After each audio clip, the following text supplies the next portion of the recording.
Hello, everybody. How are you this evening?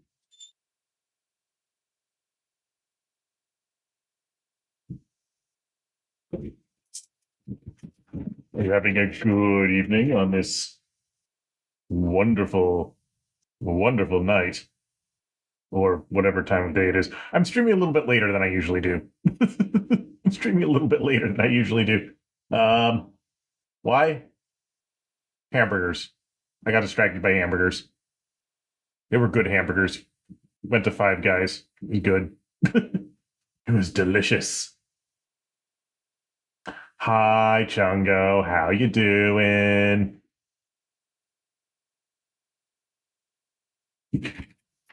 Anyway, time for more Pikmin. I think. Yeah.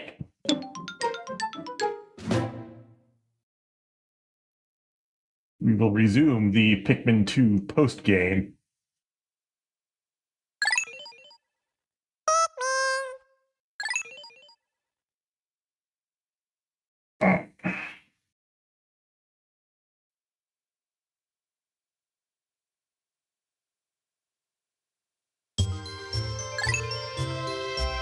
So,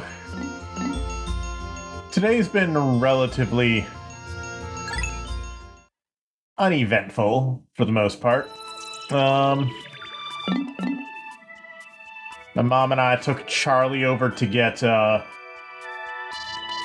over to the dog wash to give him a good scrubbing. He's been quite smelly lately, so he definitely needed it. Oh.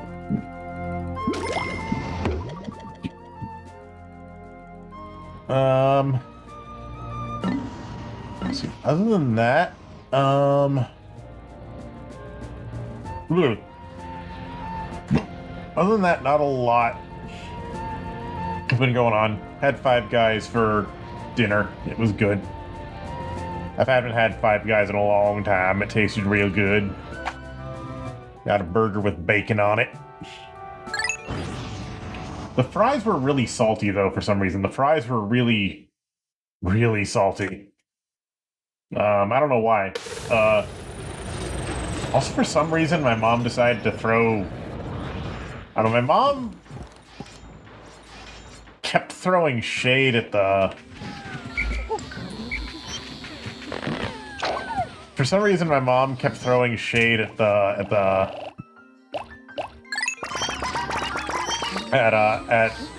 one of the people working there. My mom, like, there was this girl who had a bunch of tattoos and piercings, and for some reason, my mom did not like that at all. It was like, goodness me, Ma. Like, my mom kept calling her deformed or something, and it was like, Ma, what are you doing? She looks fine. Why are you getting upset over this?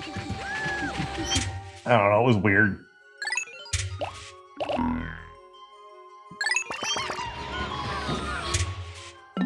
I don't know, usually my mom's good about that, so I don't know what her problem was today. Well, whatever. we are going to... Anyway, we are going to go over here and get into that swimming pool. But first, I guess we're going to kill this fucking thing.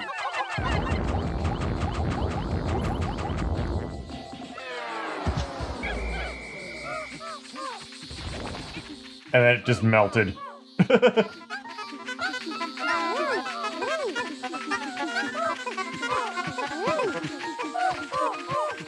It's kind of weird to have this whole area just be open now. Like, no water. It feels weird.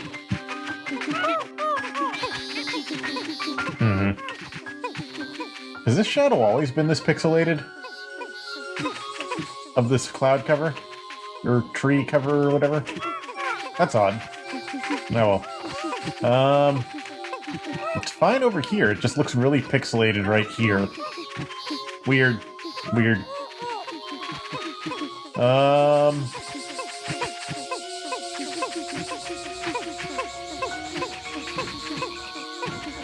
But yeah, not a lot's been really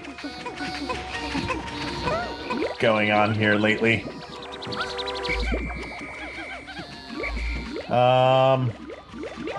Well, actually a few things have been happening a little bit. So the other day at work, yeah, the shadows normally blend better than this. Yeah, so actually at my job the other day, something interesting happened. Because, okay, at my job for for a few years now, they've been, I've talked about this before, how they've just been cutting hours like crazy. Anyway, the other day, I actually got in touch with the new personnel manager for the first time since she actually started working there. Like, they brought her in like 3 years ago, and I had never spoken to her before, like, a couple days ago. Like, I just never met her before, for whatever reason. And, it turns out that, for me specifically, apparently in the system, it said that I was not supposed to receive more than X amount of hours per week. And there was, like, just a limit in the system on that. And it was like, why is that there? Or what has happened?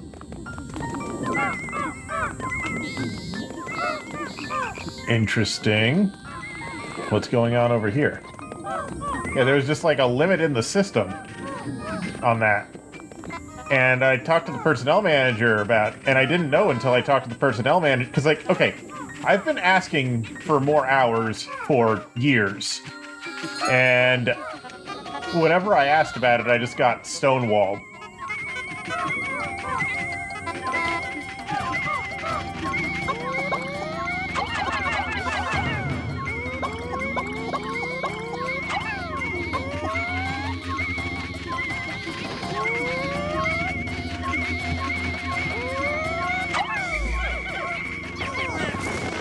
There we go. Yeah, I've just been getting stonewalled by my managers about this for years, and it's like, why am I not getting more hours? Anyway, talking to the personnel manager, she was like, yeah, there's a limit here on your like, employee account. And it's like, what the hell? I don't know, it was just very strange. Like, why would that be there? Anyway, I had a talk with her, and I should be getting more hours soon, which is good. Now, I won't be streaming as often after that, obviously, but, you know,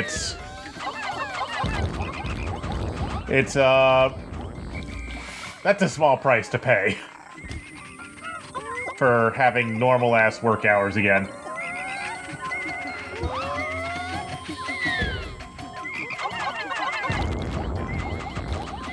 Kill the frog.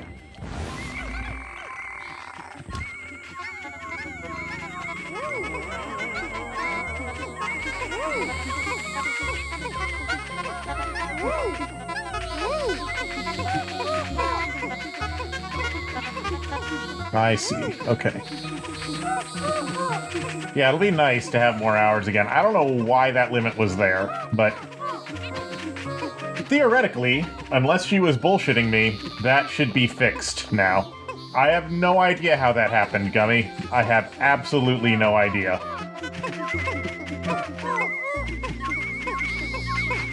I have absolutely no idea, and I feel like if I ask how it happened or why I've been getting stonewalled, they're probably just gonna clam up and say, yep, nope, we got no idea. We got no idea. The fact that it's been there for years tells me that it's very likely that it was someone who doesn't work there anymore who put that in. So it's likely there's no way we'll ever know. It's likely we'll just never know.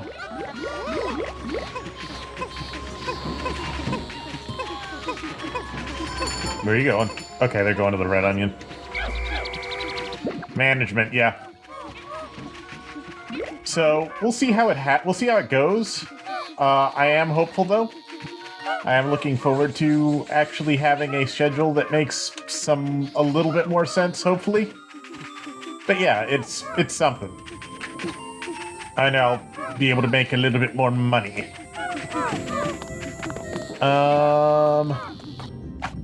Other than that, though,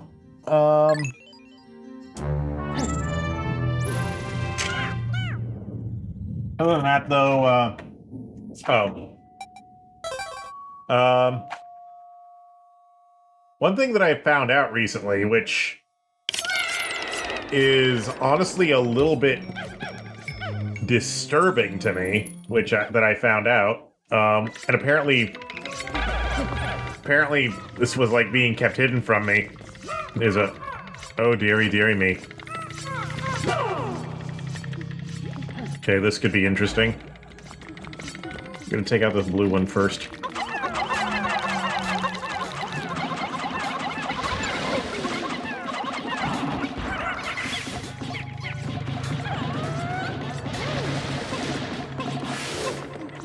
Yeah, apparently one thing that's happened is, well, okay, I've known that my dad was depressed for a long time. Like, that's not news to me, but what I did not realize was just how bad it was. Oh, hello. That's a rock.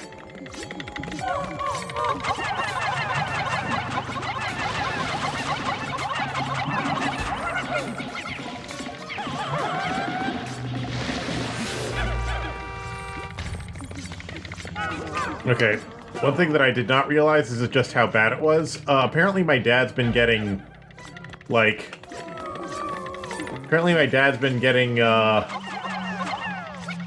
electroshock therapy or something.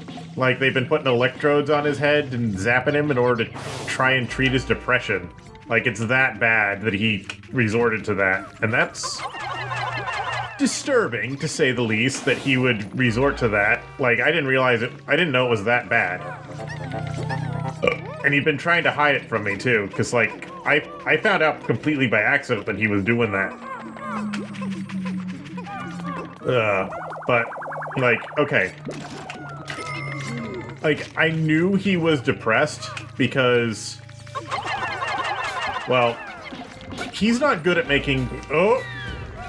He's not good at making friends. He's never been good at making friends. The only friends he's ever had were friends he made through work, so yeah, he's not good at making them. He's not good at making friends outside of a structured environment.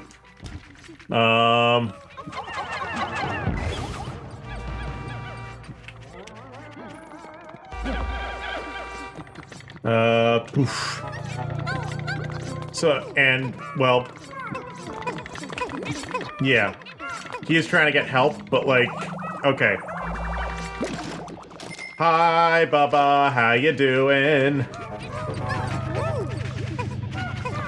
Ah, rocks!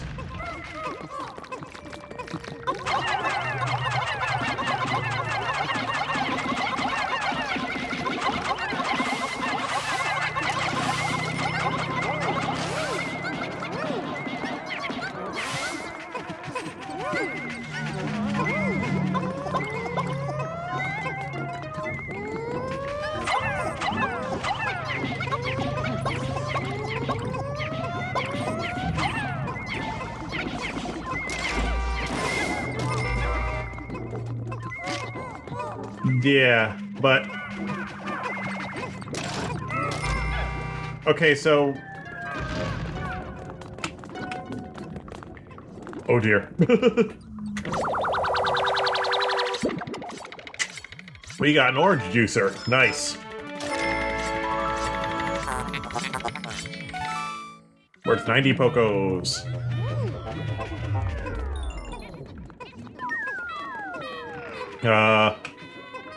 But yeah, so like for a few years now, he's been like getting increasingly desperate to like try and convince us to move back to he wants us to move back to Maryland where we used to live like 20 years ago. Actually, it might be more than 20 years ago now. Ow! Actually, yeah, it was like more like 30 years ago. We used to live in Maryland, but we moved up here for like his job and for health reasons as well, because their air down there was getting really dirty, and my dad is extremely sensitive to air quality due to a lung condition. So, you know, that stuff.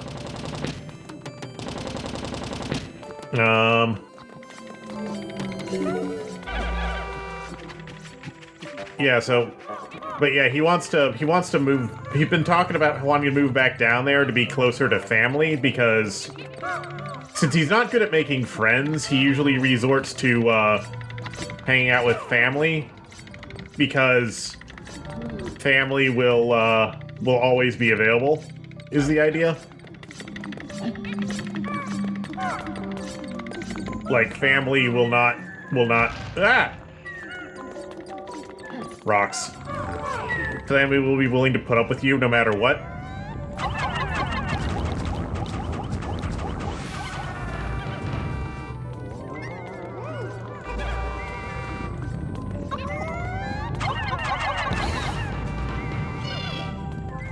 But the problem with that is that,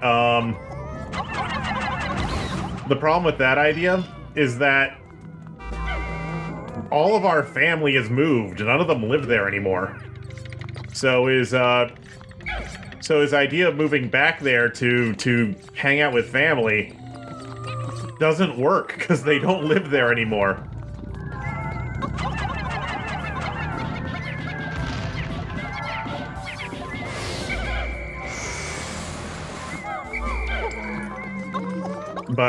And he knows that on an intellectual level, but I don't think he knows that on an emotional level. Yeah, he knows that on an intellectual level that they don't live there anymore, but he doesn't realize it on an emotional level, so he keeps wanting to move back there anyway, even though to go back with family, even though he knows that they're not there anymore. So it's like, I think part of his mind is just like retreating into the past in order to like a coping mechanism, which, like, I get it. I am guilty of that too sometimes. So I get it. But yeah, he's not doing great emotionally. He's not doing great physically either, honestly. But another thing is that if we did go back there, I'm pretty sure he would just die, like, within a few months, because his lungs can't take it. His lungs can't handle the air down there anymore. Which is part of the reason why we moved up here in the first place. And he knows these things. Intellectually, he knows all this stuff. It's just that... Oh dear. Okay, I lost reds and yellows. We're fine. I didn't lose any purples.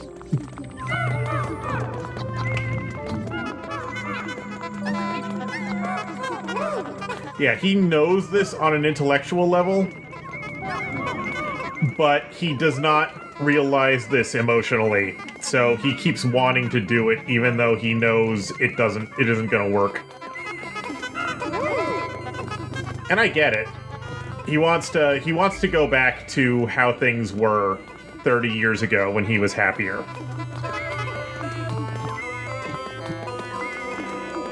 I get it. I absolutely get it. But it's not gonna work. So yeah, we've been dealing with that a lot recently. Just, I don't know. Well, he's always been a lonely guy. He's always been a very lonely guy. And he's always had mental problems that he's always tried to, like, self-medicate about. Like, he's got a crippling addiction to fucking Dayquil because of it. Which is a weird thing to be addicted to.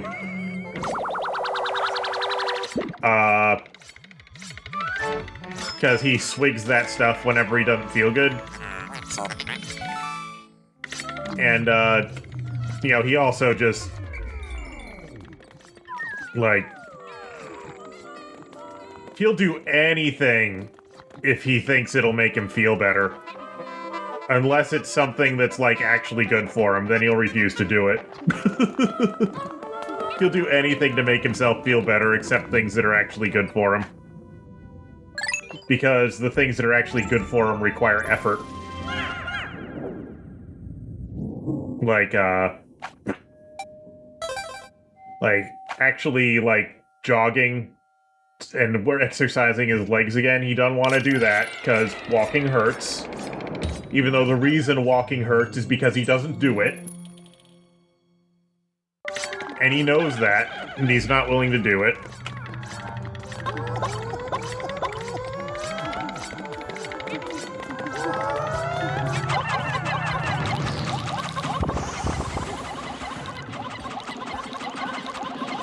Kill the jellyfish!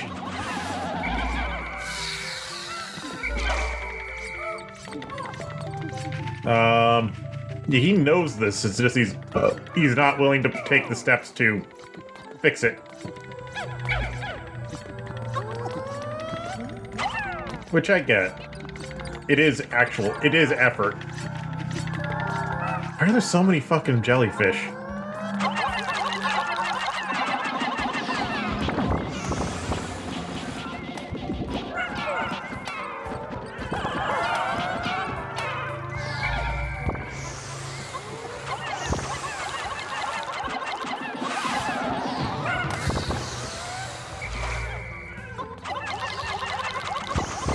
Die, jellyfish, die!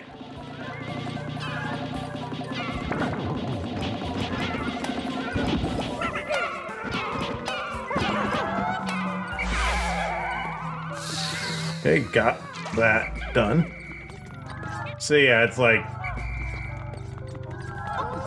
he's not willing to exercise, he's not willing to wear his hearing aid. And part of the reason he can't make friends is because... well, A, he just has no social awareness whatsoever. He never has. But, like, you think I'm antisocial, you've never met him. He's so much worse.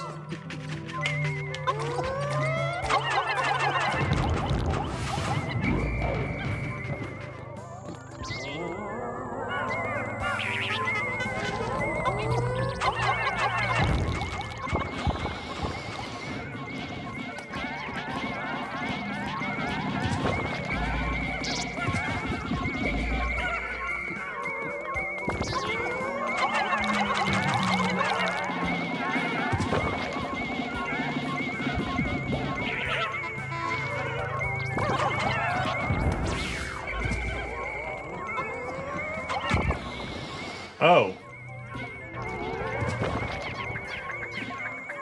Yeah, get it, guy, get it. Thank you.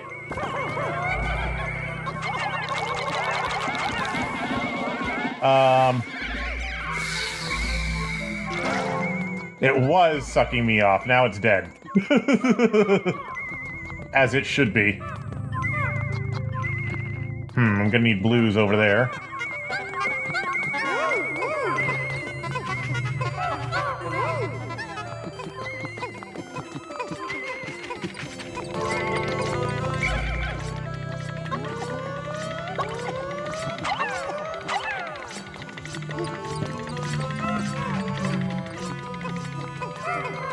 So yeah, I'm just... You've done a cursed. What have you done? What have you done, Bubba?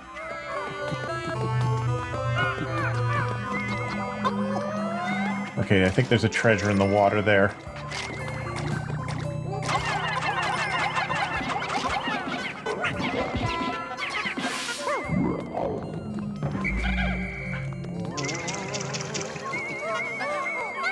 Ooh, looks like a can lid.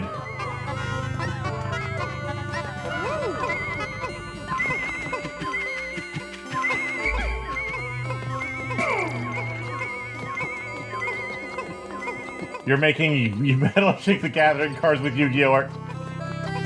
I am not surprised that they look good when you do that, Bubba, actually, because,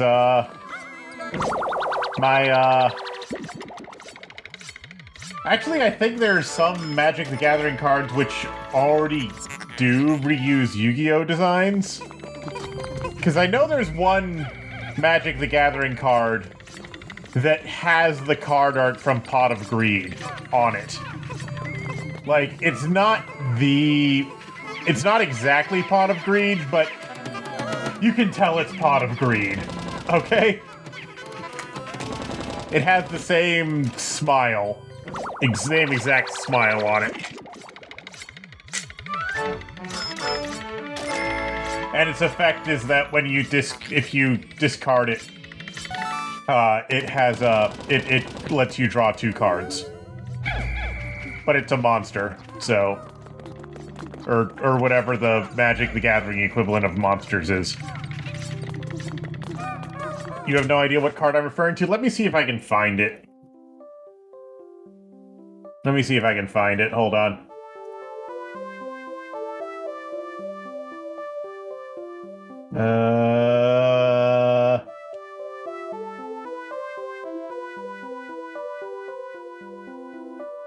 Let me see if I can find it.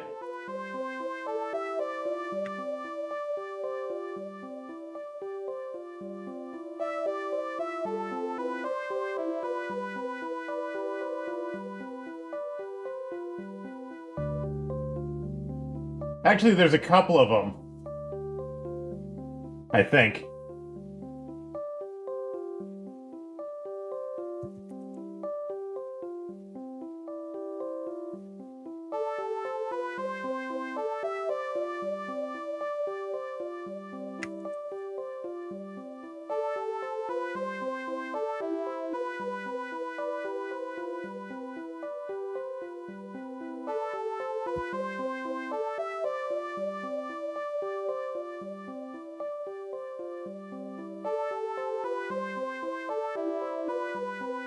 Okay, it's a MODOK Skull Clamp card, apparently. Yeah.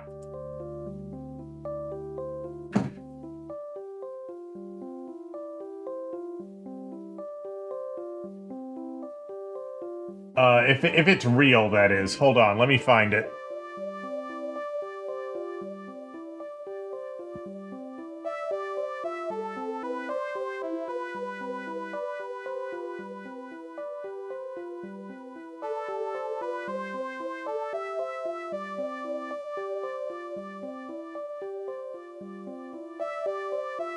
No, wait, no, this, yeah, something like this.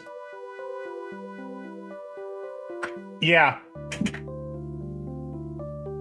Equipped creature gets +1/-1, and whenever equipped creature dies, draw 2 cards. It is absolutely... This is absolutely a Pot of Greed reference.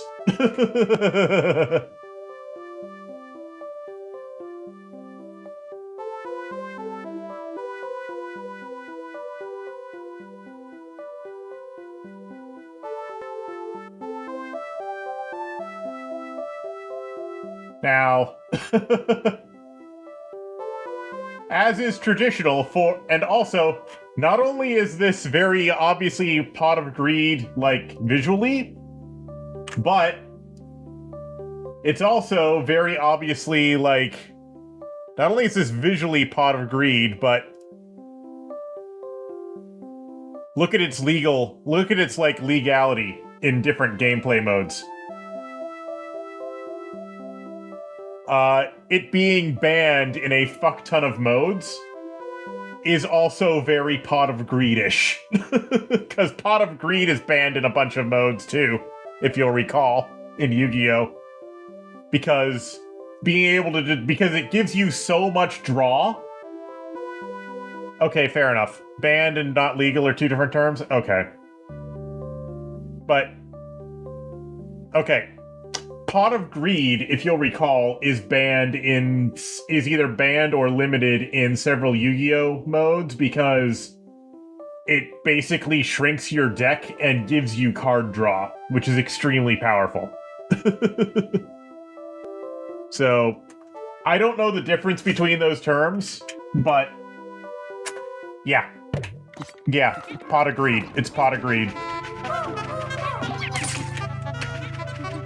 Yeah, in Yu-Gi-Oh! Not only is Pot of Greed banned, but a bunch of weaker versions of Pot of Greed, which were specifically made weaker or with downsides in order to make them legal versions of Pot of Greed, are also banned in Yu-Gi-Oh! Shit!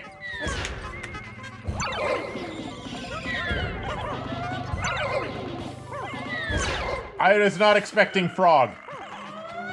I was not expecting frog. Okay, what's the damage? What's the damage?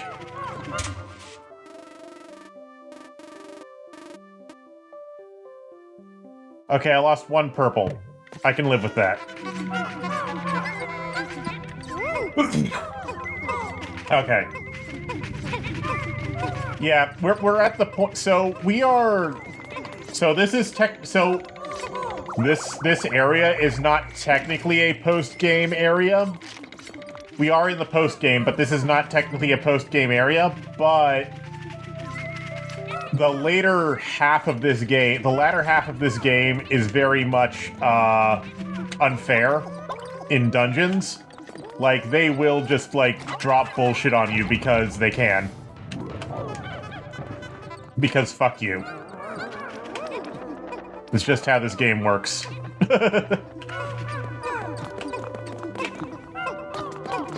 That's just how this game works. Anyway, I'm gonna take the blues over here.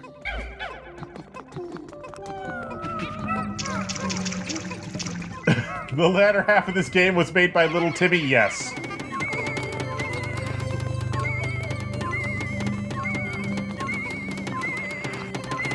Also, hi, Pallet, how you doing?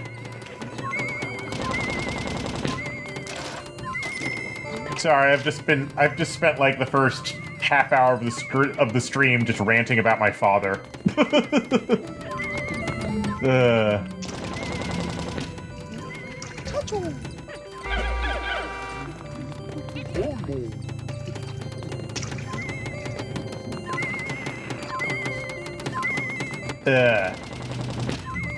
Yeah, like, I don't hate my dad by any means, but he definitely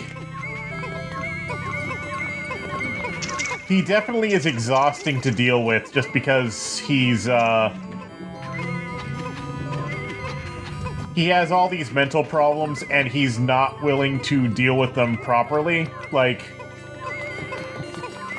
a lot of his problems, I think, would be solved if he was just willing to wear his hearing aid, I think. Because if he was willing to wear his hearing aid, then he would actually be able to...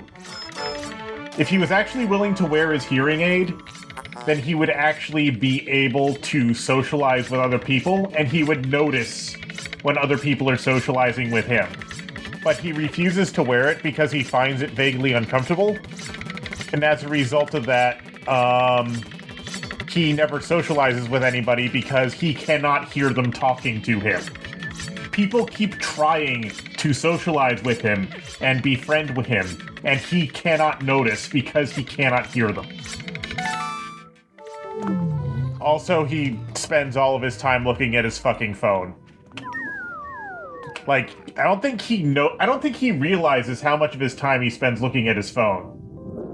Like, I only bring my phone with me when I go outside. I don't even look at it when I'm in the house.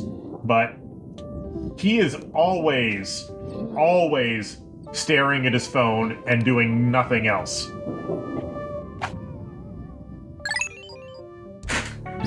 And he does try to go and do things in order to socialize with people. Like, he's on a senior softball team and he's part of a senior bowling league.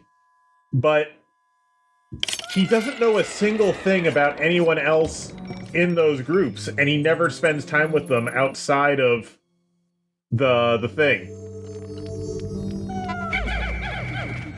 He never spends time with them outside of the group activity. So it's like, he couldn't tell me a single thing about them, about any of them. So it's like, they're not really friends with him, they're just people he spends time with. Being lonely while surrounded by people is the phrase I've heard before. Ooh, candy pop bubs. Ooh, butterflies.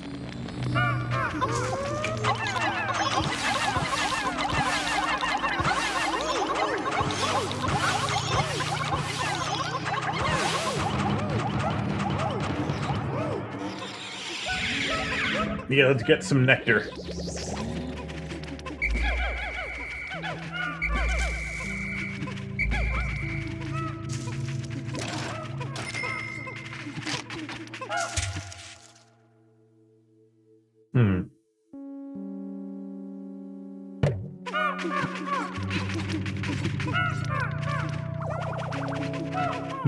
What color Pikmin do I want?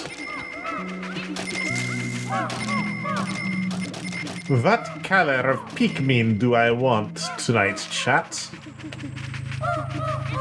Also, how the fuck do I get back to the ship?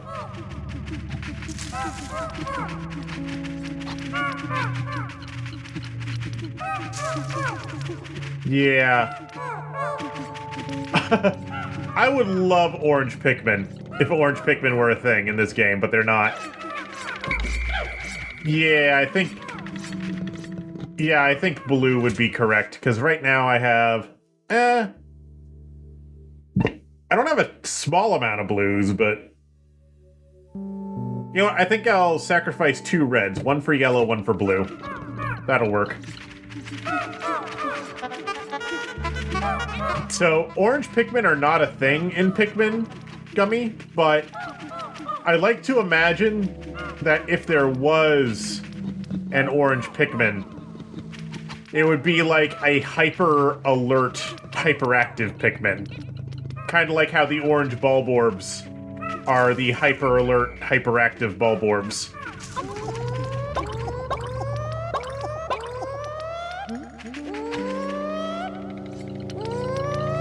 You know what I mean?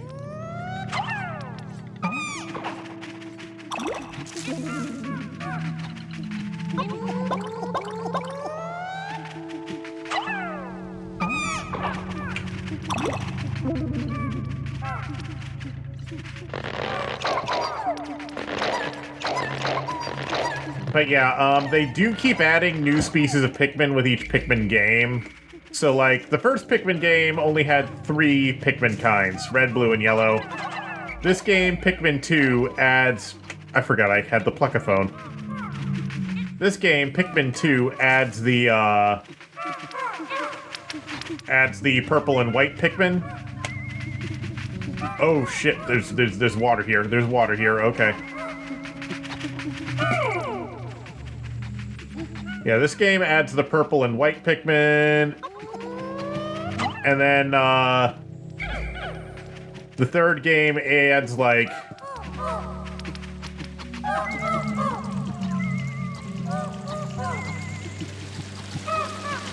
Okay, this water is shallow enough to not be a problem.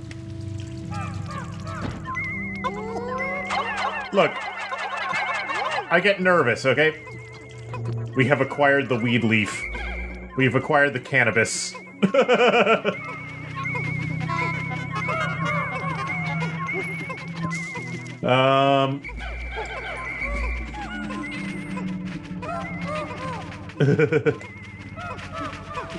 Is that the only object on this floor? Yeah, the game can just be mean sometimes. Absolutely. That's my problem with it, is that it just decides to be an asshole occasionally. Especially at this point in the game. Is that the only thing on this sub-level? I want to say it is, but there's no guarantee of that.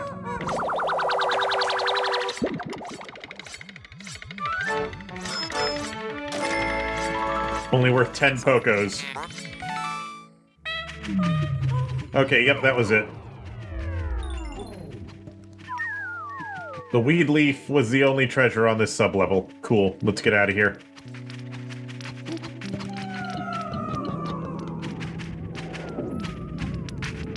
Wait, what? Hold on.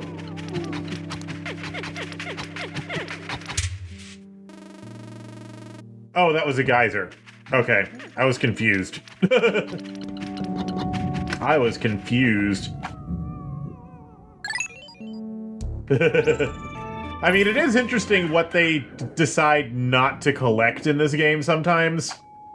Like, they'll collect all sorts of random shit. Like, they'll randomly collect a 4-leaf clover and an onion bulb. But then they won't collect, say, an LED. Yeah, 2 added purple and white, 3 added rock and winged, and Pikmin 4 added glow Pikmin. 4 also added ice Pikmin, I think, if I remember right. And maybe a few other things.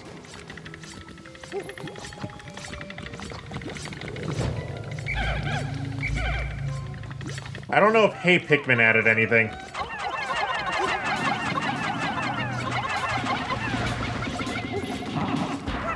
Then again, we don't talk about Hey Pikmin. Because Hey Pikmin just kind of sucks.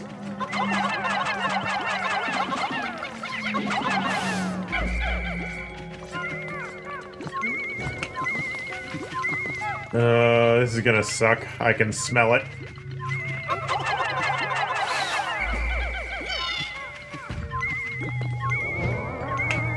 I see a blowhog.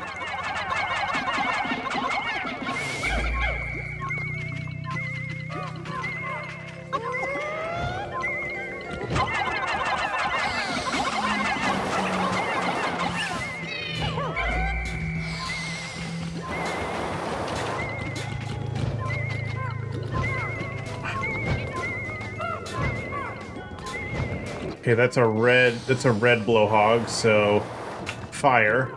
But it's standing in the middle of water, so that's gonna be a pain in the ass. So I'm just gonna pick up some stuff and get out of here. Pick up this absolutely tiny frying pan, which I do not have enough red Pikmin to carry. Oh, fuck you, man. Why is there a yellow Pikmin? Why is there a white Pikmin here? How'd you get here, man?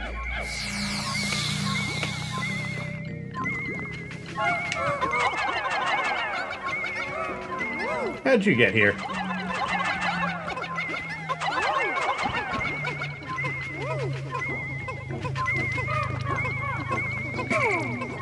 Sometimes a Pikmin just wants to be involved.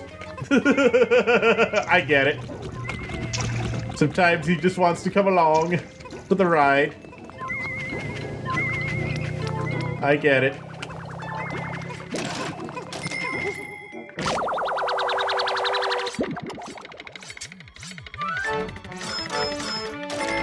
Yoo-hoo chocolate flavor. I feel like this is okay. I have never seen this this Yoo-hoo stuff before. But I feel like it's something I would see in the gift shop at a fucking, what's the name of that restaurant that has the gift shop full of, like, old shit? I don't even remember anymore. There was a controversy recently when they tried to rebrand to look more modern, and everyone fucking hated it. Like, to the point where even the president got involved. Why is there a yellow Pikmin following me? It was not A&W. A&W is a brand of root beer. It's not Common Man. It's an American thing. I'm trying to remember what it's called. They carry, like, classic Southern food. And it tastes... And all their food tastes mildly gritty. And, they have a bunch of, like, really old shit nailed to the walls. Cracker Barrel! That's it! It was Cracker Barrel!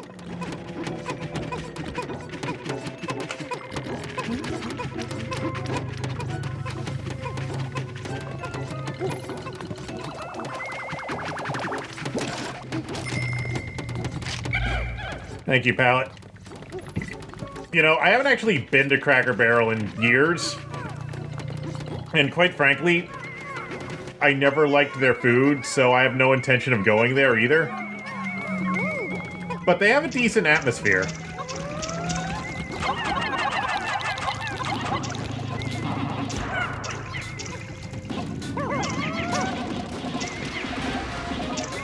Your fire powers are useless in the water, you silly blowhog.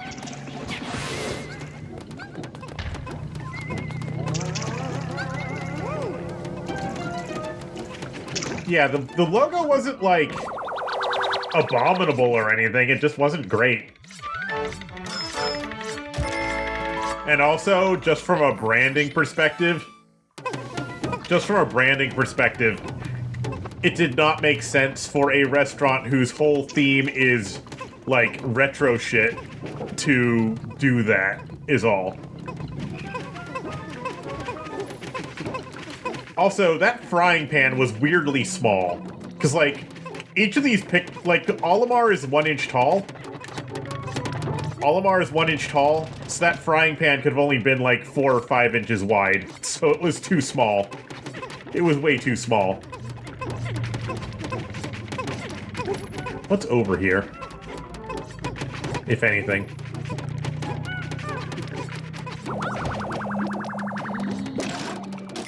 It's a frying pan! Oh no, Brock's here!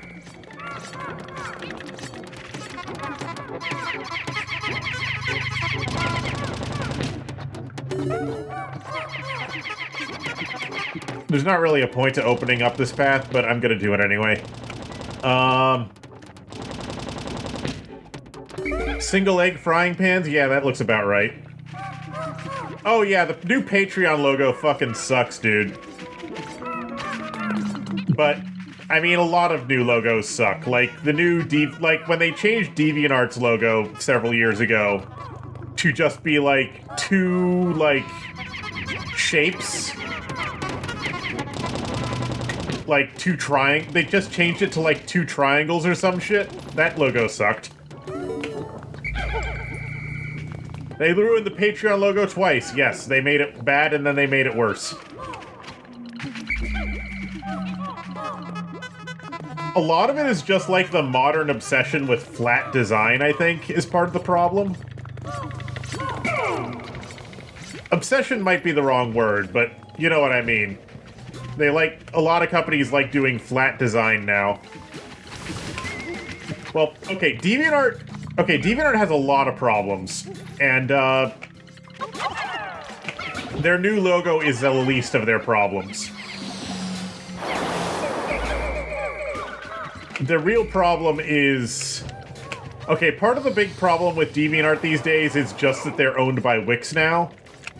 And Wix just sucks on a fundamental level.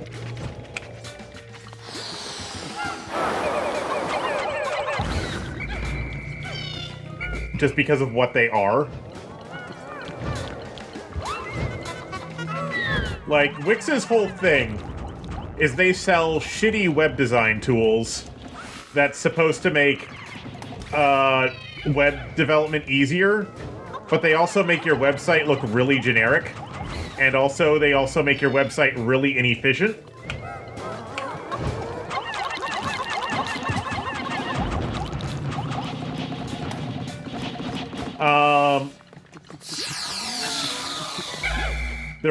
There are still DeviantArt alternatives which do have, like, a good visual look to them.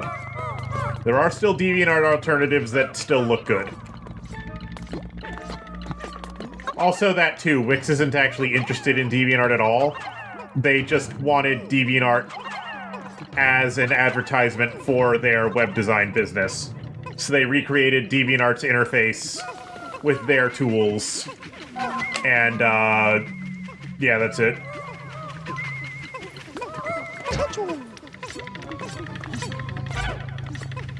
They recreated DeviantArt's interface with their tools just as an advertisement for their tools.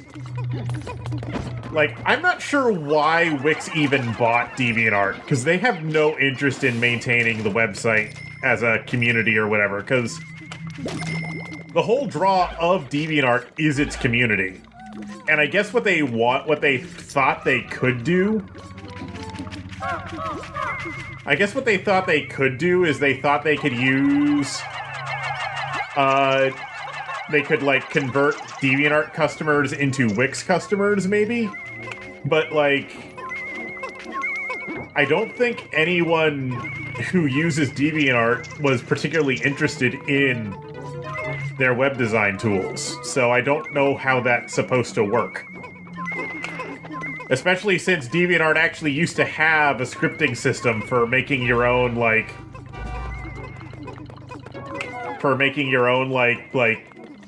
look to the site. Kind of like how Tumblr does. But, yeah. Also, Wix is kind of like... Also, Wix has absolutely encouraged the AI-generated shit on DeviantArt as well, because that's where the money is, I guess. And then they tried to turn DeviantArt into a Patreon, like... they tried to turn DeviantArt into a Patreon, competitor, and that didn't work either. I don't know, it's a whole mess. And they just don't seem to give a shit. Because... Well, then again, maybe giving a shit isn't a good idea with DeviantArt, because I remember the old owners gave a shit, and DeviantArt was perpetually out of money as a result.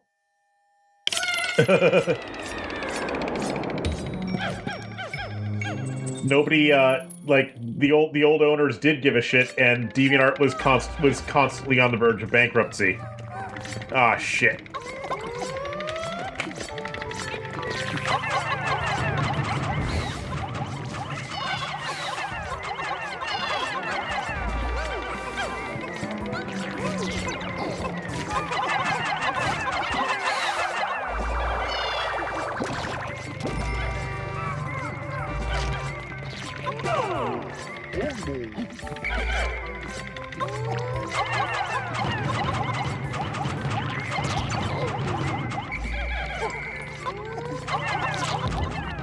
Die! You know, but... Should have been banned years ago? Yeah. That's a lot of people on DeviantArt, quite frankly. There's a lot of shitheads on DeviantArt. Yeah, I could do that, but it's easier to just use that captain as a distraction, quite frankly. It's easier to just use the captured captain as a distraction while the other captain takes care of business. There's more than one way to whatever the fuck in this game.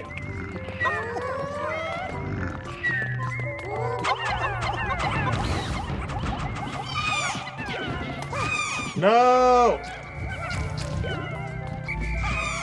Shit. That's a lot of purples down the drain.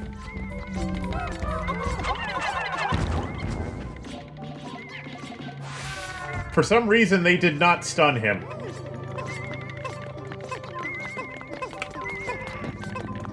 Why did that not stun him? That's bullshit. That's bullshit.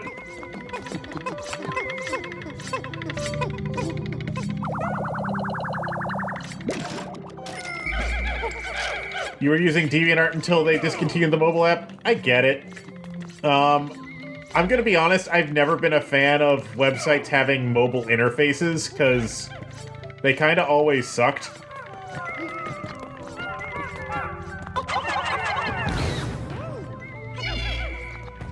Mobile interfaces have kinda never been good for websites, and targeting mobile interfaces has pretty much always made websites worse.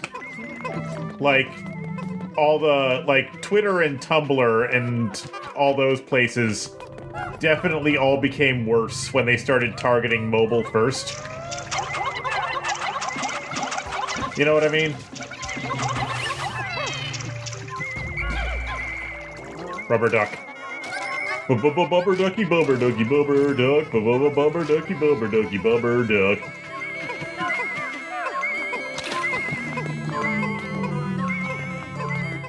Oh yeah, I'm aware of that.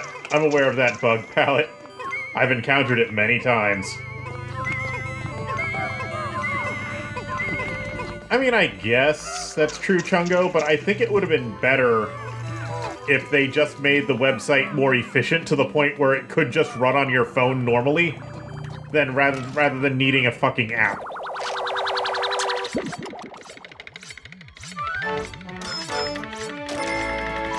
Because part of the problem with the internet is that websites got so fucking bloated that they could no longer run on low-power devices.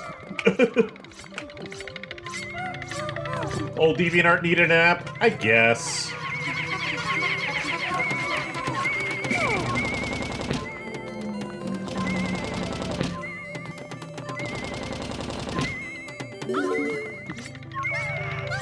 Is that Snapple? That is Snapple!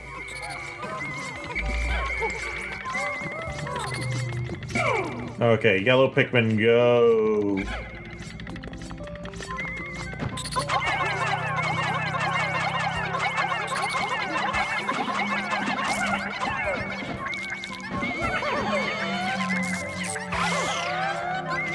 Yeah. You'd need to either remake... Yeah, that's true, but... I don't know. I still feel like... Hello, Jack7609? You're new. How you doing? It is an abstract masterpiece. Rejected button is up. DeviantArt app had good reason to exist? I guess. Now, that said... there are still DeviantArt alternatives out there who still have something that's a lot more like old DeviantArt, you know what I mean? Fur Affinity is a lot... Oh gosh, stink bugs. Stink bug, shit.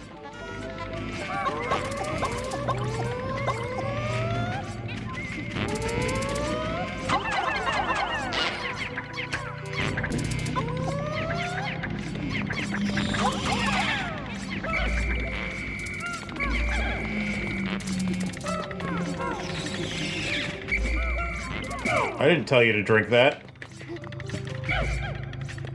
Okay, he's gone. Oh well.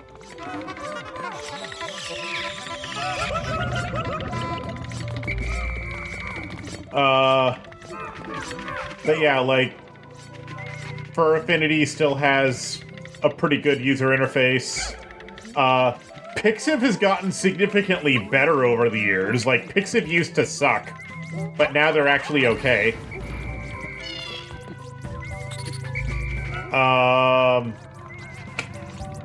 That blue's greed disgusts you? Yes. Yes, it is disgusting. Oh, shit.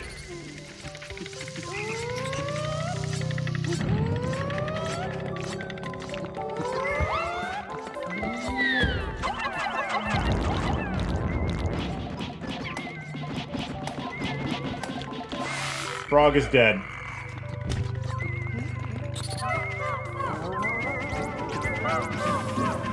Okay, we have all the different types of spiders here.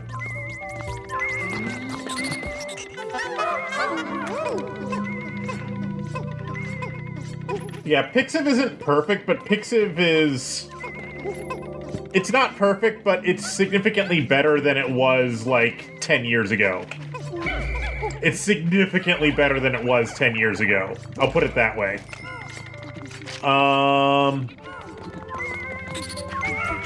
The fuck is it? Oh, it's a lower jaw! Or it's like dentures or some shit.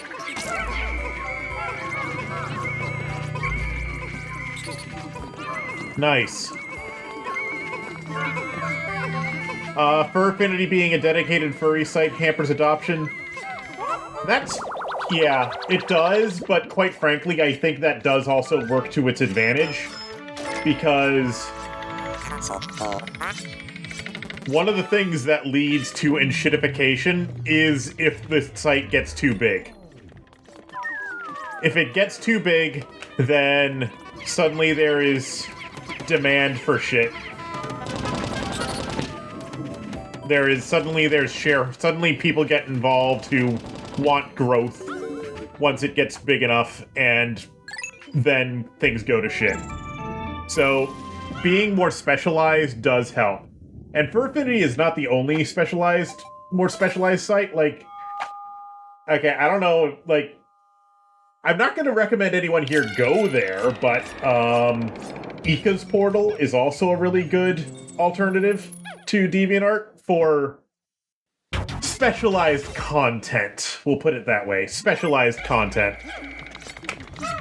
Do not go to Ika's Portal unless you know what it is already, and are already into what's there. I'll put it that way. If you don't know what it is, don't go there. If you know what it is, if you're into what's there, then you already know about it. Do not go there without knowing what it is.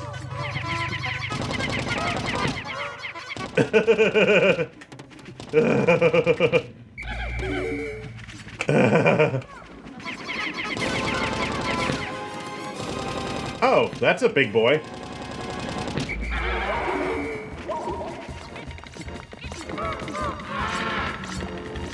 Why Patreon doesn't have a normal gallery? That's a wonderful question. Why doesn't Patreon have a normal gallery? Everything's divided up into tiny posts. And it's kind of a pain in the ass. Okay. So, I'm trying to remember how you're... So this dude, if I remember right... You're supposed to do something funky with this guy.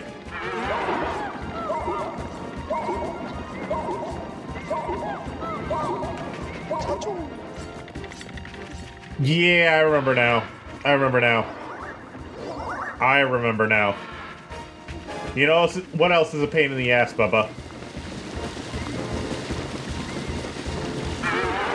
The arrow that'll fucking hollow shut in your ass. I see.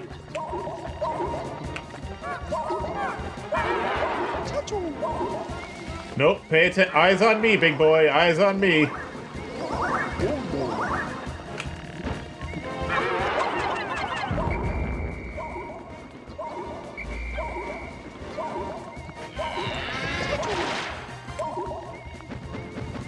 Eyes on me, big boy.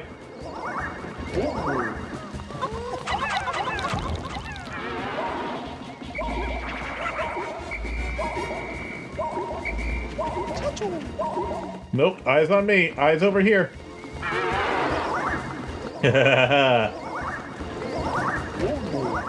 Aggro management, go!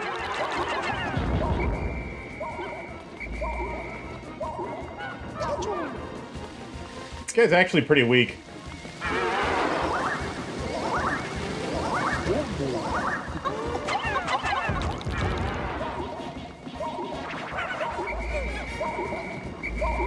I do find it cool that this game actually gives you a hint about how to fight this boss right at the start of it.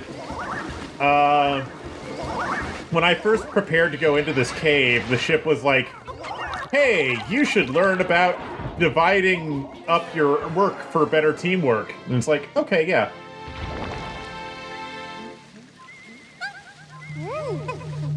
Will Ika's portal ever have its Footpedia day where people pretend to be into it for internet points? I don't know. Oh, that's interesting. A big-ass speaker.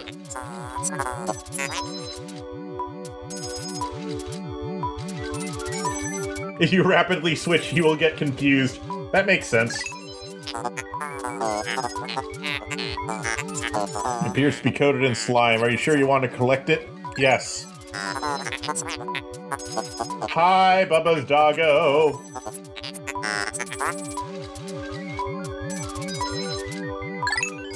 No, Ship, we're not cleaning shit.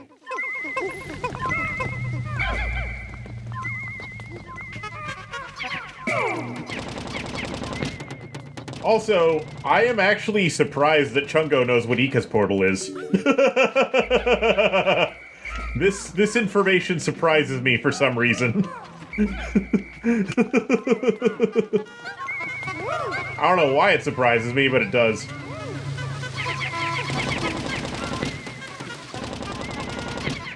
Remember that time we played Schedule 1 and Doggo went bork bork for some reason? Yes.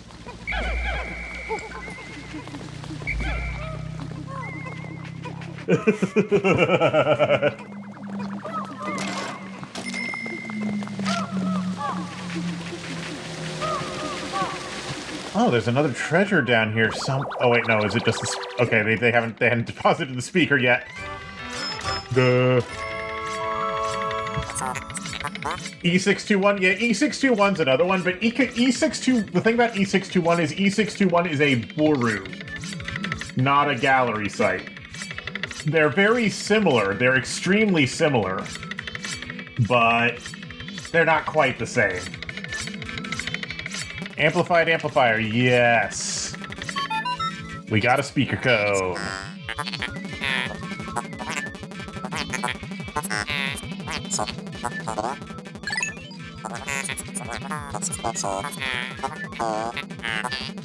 The new sound equipment.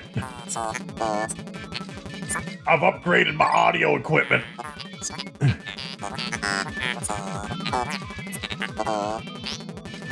Okay, now we can whistle further. Nice. I don't know. I wouldn't consider in my opinion, Chungo, the big division between most Twitch chats love pets. They do, because animals are fun. But in my opinion, the big dividing difference between some of the big dividing differences between gallery sites and Burus, I got everything, yeah. One of the big differences is that Burus... Why do I keep burping? Holy shit. Gallery sites are better about dividing things up by artist, and also have a very significant... and also, gallery sites primarily divide things up by artists and have a significant emphasis on community, whereas Burus primarily divide things up by tags rather than artist. They're like who drew something is just another tag rather than an actual category. Pixiv is the best DeviantArt alternative? Yeah, it is. Yeah, it is. Pixiv is definitely the best DeviantArt alternative right now. There is stuff that it puts behind a paywall. There's features that it puts behind a paywall, which I'm not really a fan of, but it is fine. Yeah.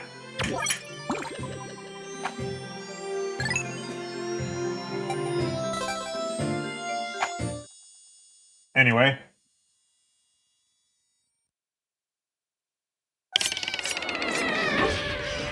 You don't engage with either community? Well, Burus don't really have communities. Sometimes a community will have a Buru, but a Buru will almost never have a community, in my experience. If that makes any sense at all.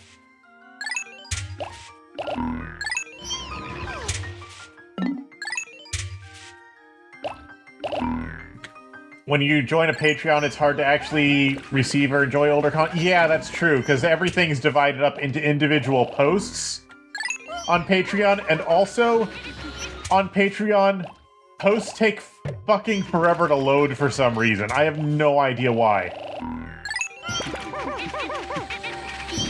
Like, everything takes fucking forever to load on Patreon. It's a pain in the ass. And yeah, it's designed around endless scroll. Yeah, there's no way to just view a grid view of all of the posts somebody has uploaded. Or of all of the art somebody has uploaded. Like, maybe even just divide it up so it's only the ones you're allowed access to. And endless scroll is everywhere? Yes. So the thing about endless scroll is that endless scrolling was specifically designed to keep you on the website for as long as possible. It's specifically designed to make it harder and slower to get to the content that you're looking for. It's the opposite of streamlining, and it's there to make things slower on purpose, so that you stay there for longer.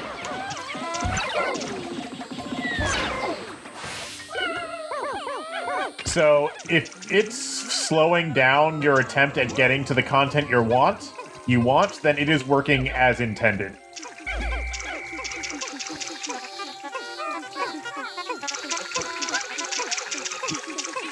The idea of the feed, which, for social media, yeah. Tumblr was a really big proponent of that early on as well.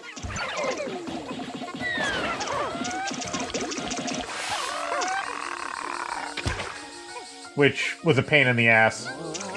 Like, Tumblr was doing the stupid endless feed thing before it was cool, and I remember it actually, it actually really fucked up a lot of people. Tumblr's endless feed. Like, it succeeded in getting people completely addicted to Tumblr. I remember that.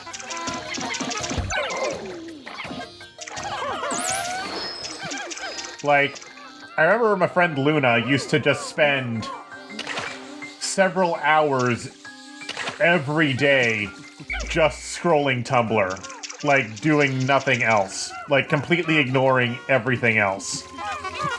Because she was just, well, they were just constantly trying to see everything that anyone had posted in their feed since the last time they had checked. Come on, come on.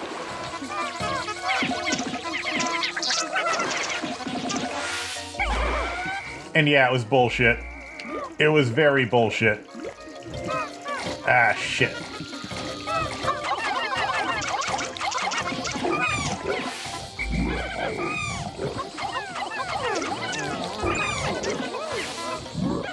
There we go.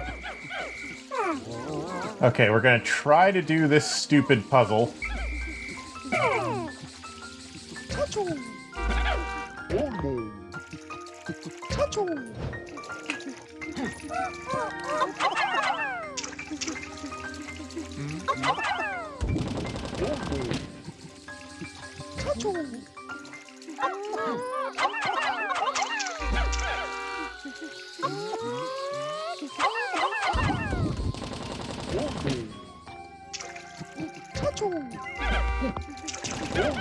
No! Why did you do that?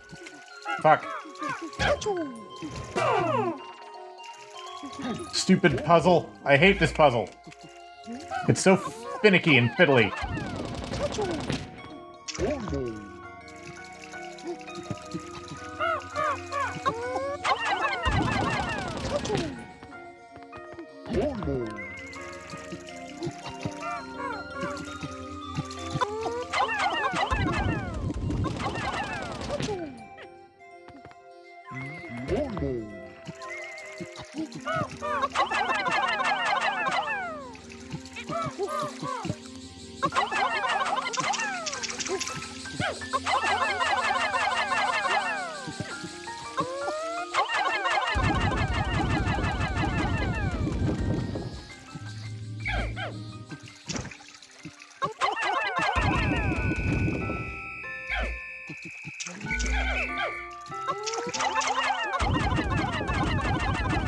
Come on, come on!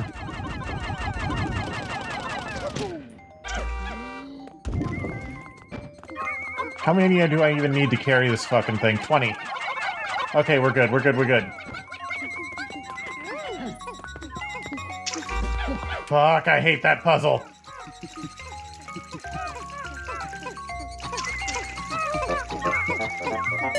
Well, I got the thing out of there now, so, did I leave any blue Pikmin behind? Anywhere? It doesn't look like it.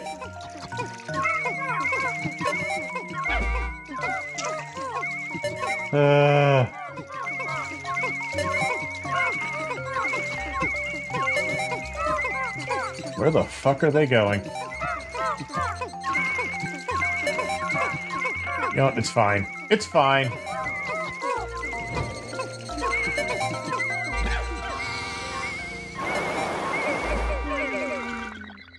We're good. We're good, I think. Yeah. Anyway, the endless scrolling feed is actually why I stopped using Tumblr. Because it was just way too much to keep up with. Because it was a pain in the ass.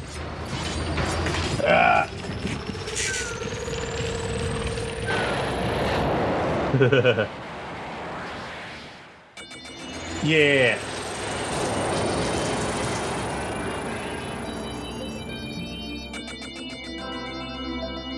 Shower room was indeed easy, voice in the crowd, yes.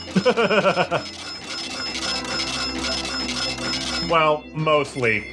I did lose quite a few purples because for some reason they're, I did lose a fair number of purples because I fucked up and, did not, for some reason, the way I threw them resulted in them not stunning the orange Pikmin. The orange bulb orb, sorry. Why did I say orange Pikmin? I meant orange bulb orb. So, yeah, I lost some purples.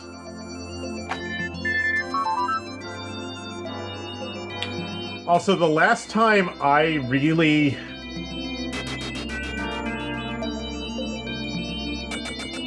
Might have hit the wall there. Yeah, they might have hit the wall. Anyway, what was I gonna say? I have not used Tumblr since before the... I have not really used Tumblr since before the Verizon acquisition. I'll put it that way. That's how long ago I last was on there. Alright, my kid's allowance doubled because of that bonus check I got. Yep, we lost some Reggies. Excuse me.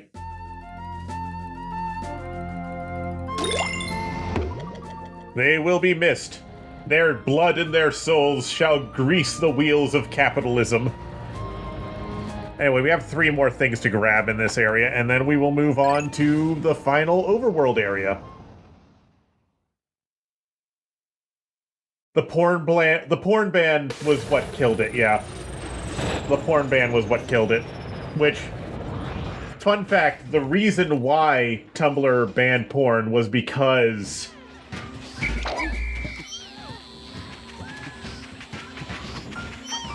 The whole reason for Tumblr's porn ban was because they wanted to keep their mobile app working, and basically Google and Apple said, hey, we're not going to let you have this mobile app unless you can guarantee that no porn will show up on it. And since the majority of Tumblr's users at the time were teenagers whose primary computing device was a phone, that just was not an option for them. They needed to have that phone app, I guess.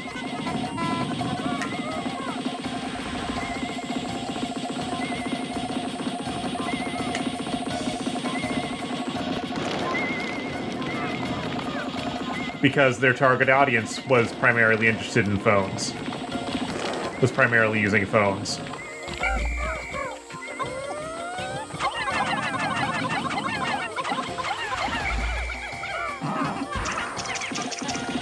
Kill it before it's throws more fire. Yes, that worked.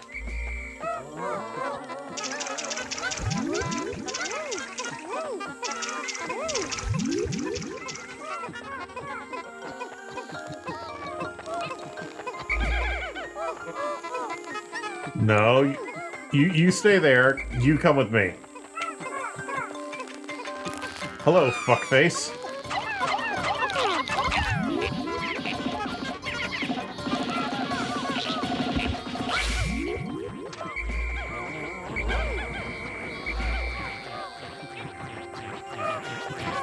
Okay, let's deal with these fuckers.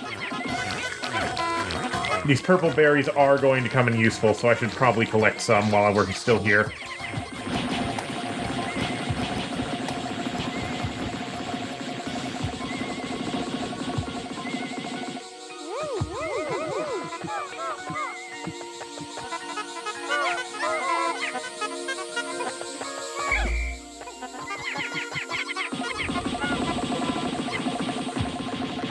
Turn off the speed shoes and the bigger whistle? Yeah, that would be nice.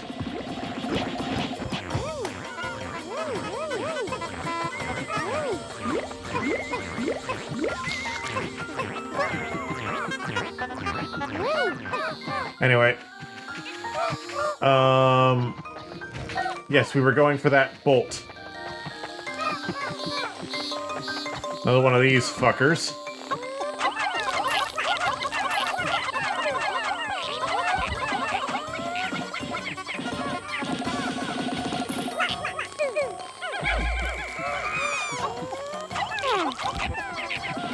Die!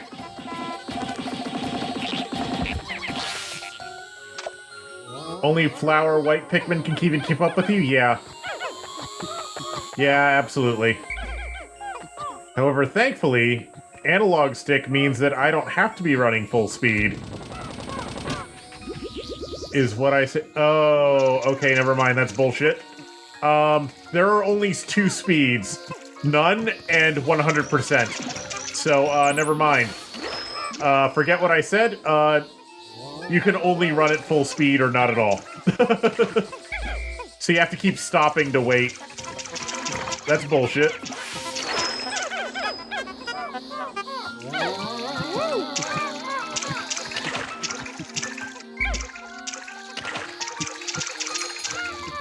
Anyway, we got the nut. We got the nut. I might have to kill this fucker first.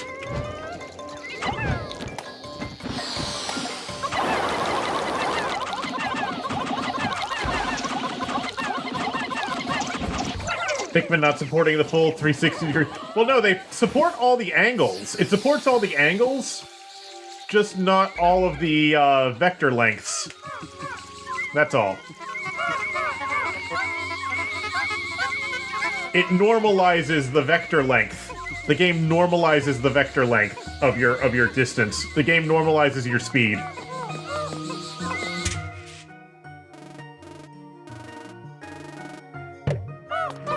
We're gonna have to figure out where the other fucking objects are in this level.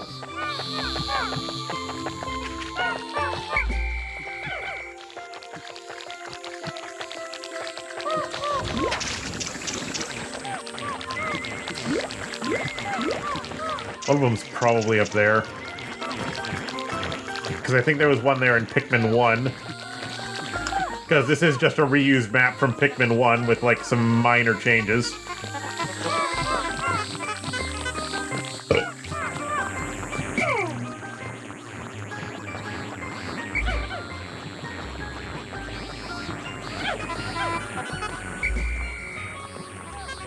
This is just a reused Pikmin 1 map. So there's probably something up here. Yep, there is. There was a ship part up there before, and now there's that thing which I need yellow Pikmin for. Great. Okay.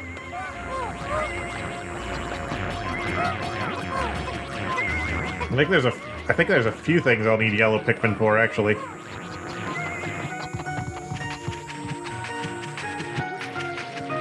These purples can get so far away from you they disband themselves? Yeah. Yeah, they do that.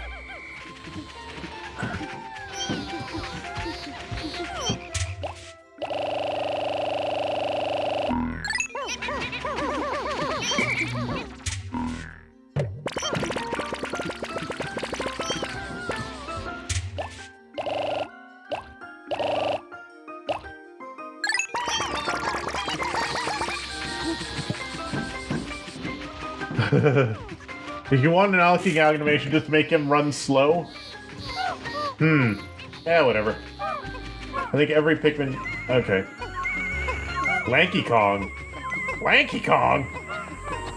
Lanky Kong. Lanky Kong is fun, though. I like Lanky Kong. He's just a cool dude.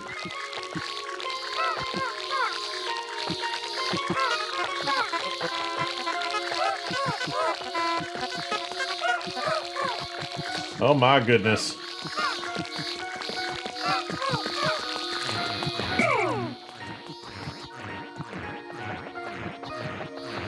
Huh. Somehow they all got up there. And then there's Chunky. He's dead. DK! Chunky's dead.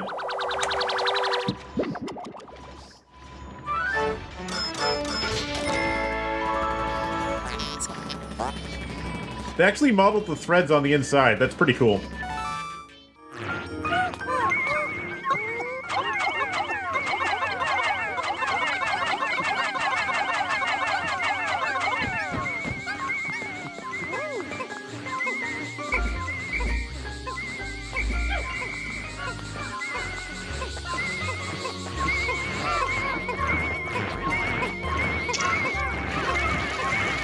Why are you dying?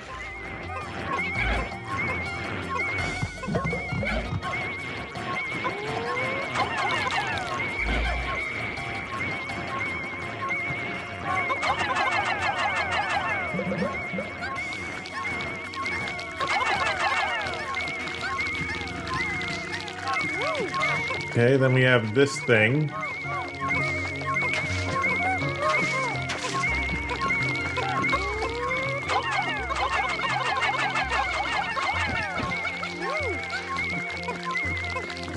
What else is in this level? That's 2 objects. I think we still have more than that, though.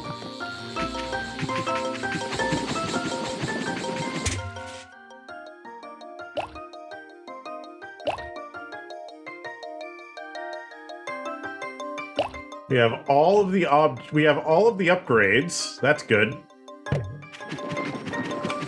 We have all the upgrades. I'm just gonna wander around and hope my radar goes off. Because I have no idea what's in this fucking place now.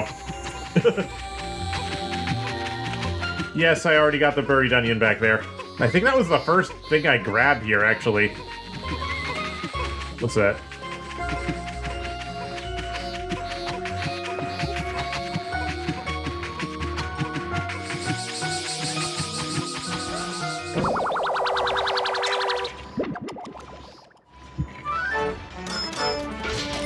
We got the bottle opener!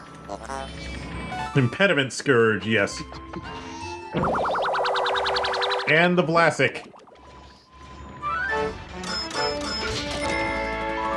Nice, nice. Gherkin gate. What's a gherkin? I forget what a gherkin is. Oh, that's everything. That's everything. Yes! We never have to come back here. Nice. The Gherkin Gate was the final item. And we never have to come back here again.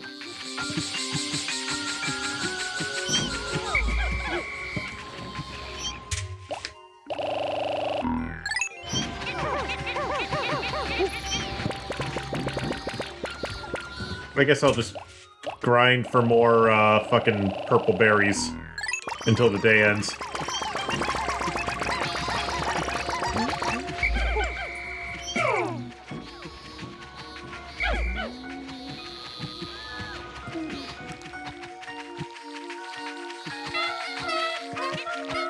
Yamp, yamp, yamp, yamp, yamp, yamp.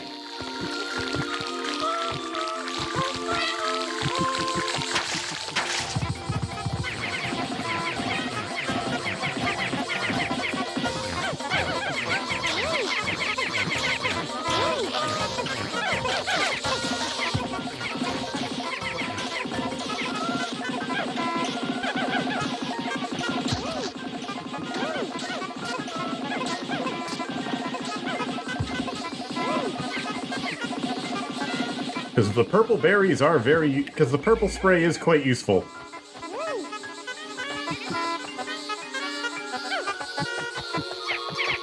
Gherkins are small, pickled cucumbers? Okay. Small pickles. Okay. That makes sense. The smallest of pickles.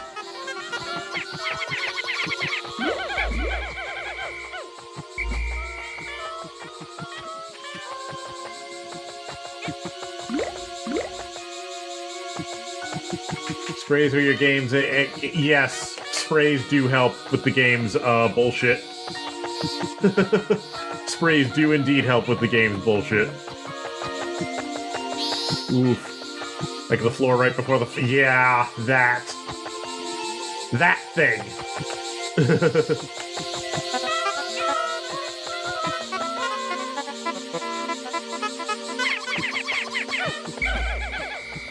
Anyway, no more purple berries seem to be spawning, so...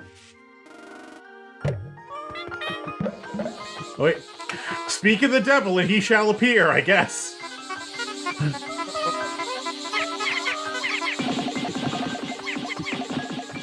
Speak of the devil and he shall appear.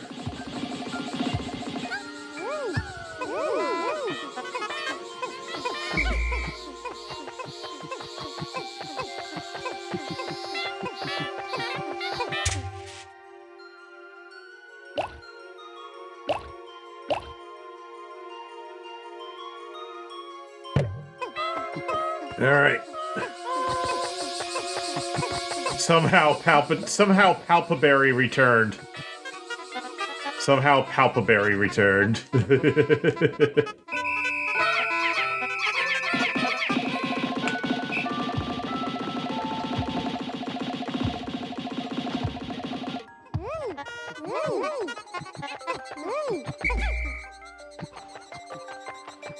Alright, let's get the fuck out of here.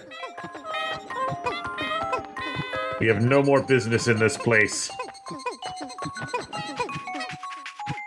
Unless we want to go back to that cave where you grind purple Pikmin, which I don't remember where that is. We're gonna have to grind purple Pikmin sooner or later because there's a thing we're gonna need 100 purple Pikmin for, and we only have, like... 22. But, I'm not gonna worry about that tonight.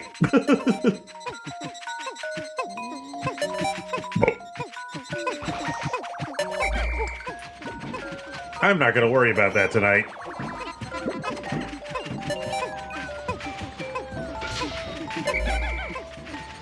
They're not gonna make it!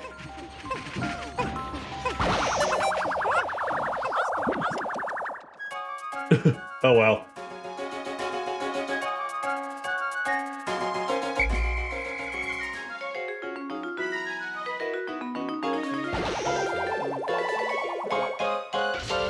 In any case, we have 100% of the first 3 help worlds. Only one remains.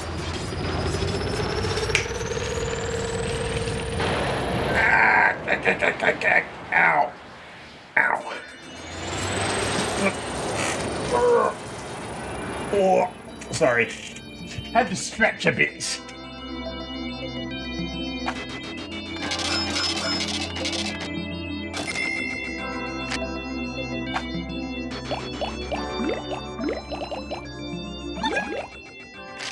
All is well in the world of Pikmin.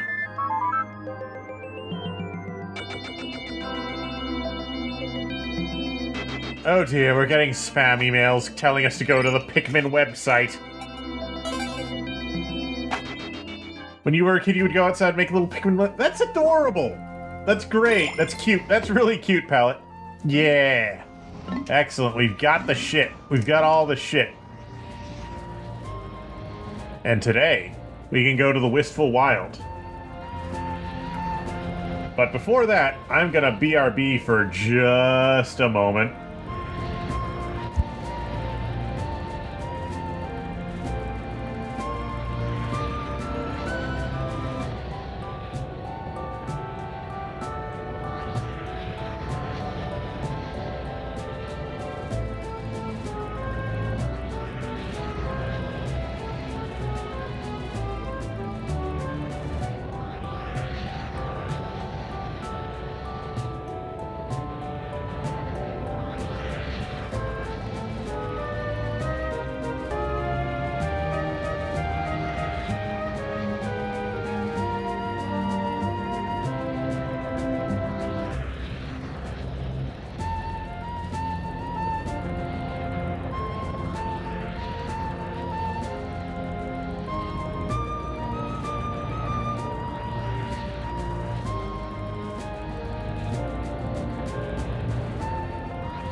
I am back.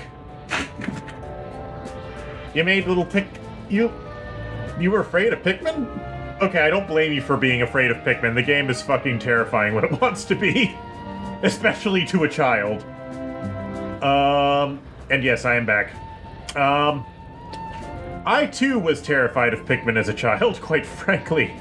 Well, I say terrified. I was terrified of some of the enemies in this game, but also I just found large chunks of it very frustrating. Like, the weight of getting Pikmin killed was intimidating. It really was. Especially in the first game. In the second game, it doesn't feel as bad. But, yeah. The first game was very stressful, I remember. Like, I did not actually complete the first game, like, 100%, until quite some time after I got Pikmin 2, if I recall correctly. Because, yeah, it was terrifying. Anyway, here we are. The final area. Actually, one very cool thing about Pikmin 2, well, I don't know if it's cool, lazy, or some combination of the two, is that 3 out of the 4 hub worlds are reused from Pikmin 1. 3 out of the 4 hub worlds are reused for Pikmin 1. This area is the first and last world. This hub world is the first and last areas of Pikmin 1 stitched together. Like this. This is it's the final trial and the tutorial area stuck together, pretty much. What have we got here? I don't remember what's here. Here's a little hand weight, which we're gonna need a lot of we're gonna need all the purples to carry. We're gonna need all the purples. Let's see here. Yeah. This is the final boss's arena. Wait, this is the final boss's arena? I guess it is. It's tiny now. Like, this area was significantly larger before. Oh well. Let's kill things, I guess.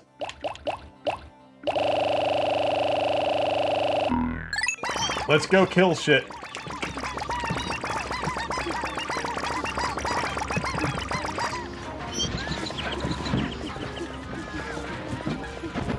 You better get ready to die, get ready to die. You better get ready to kill, get ready to kill. You better get ready to run, 'cause here I come.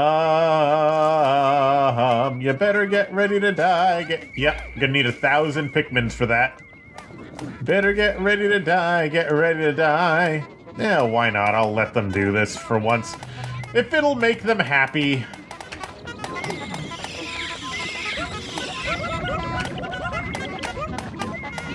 If it makes the Pikmin happy.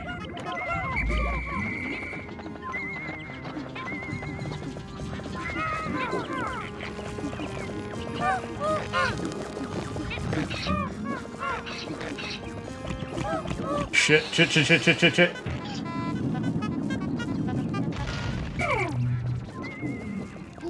I will take care of this myself.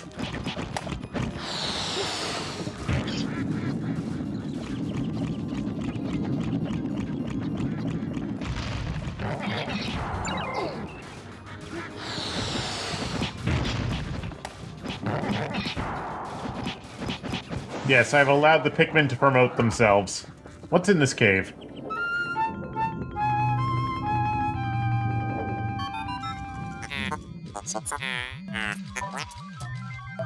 This frightening crevasse. It's horrifying.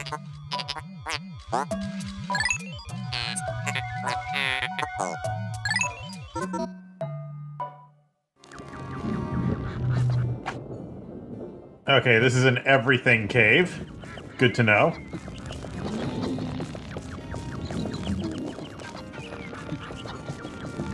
I had a reaction.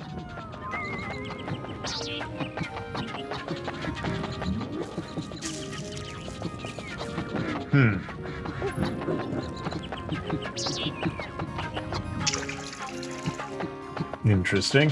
Gonna need blue Pikmins to get in there.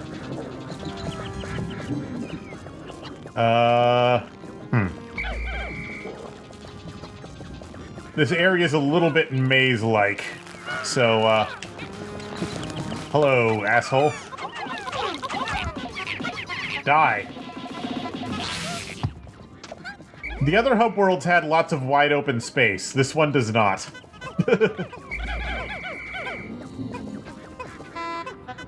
You know what I mean?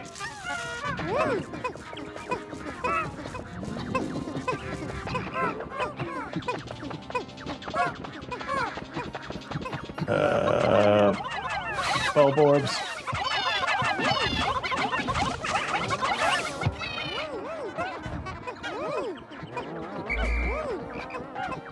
Oh, shit. Gatling Droink. Gatling Droink on the surface, no less.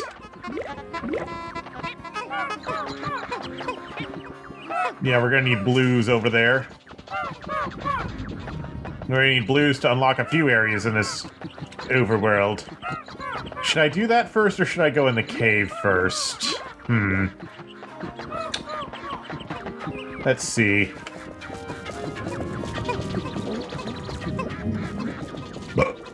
I think I'll do some blue stuff first.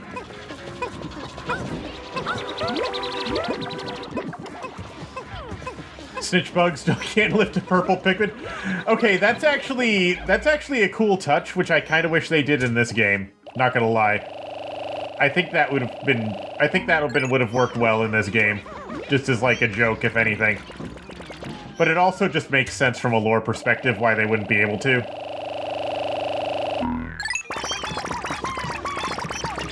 It's lore appropriate that they would not be able to lift purples because they have the weight of 10.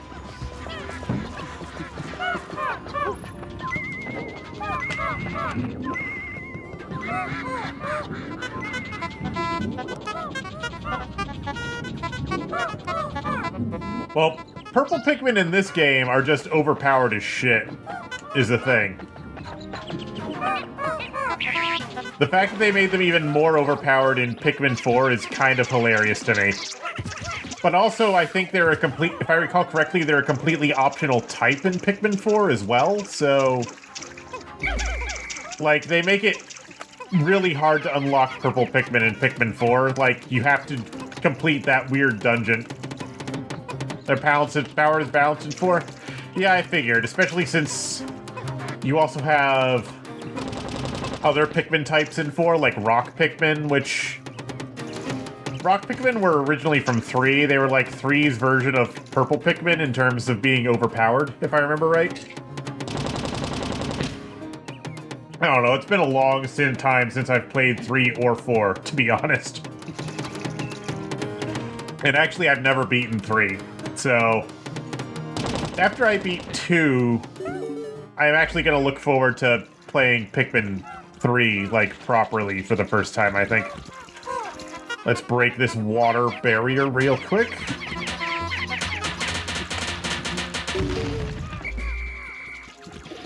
Drain that.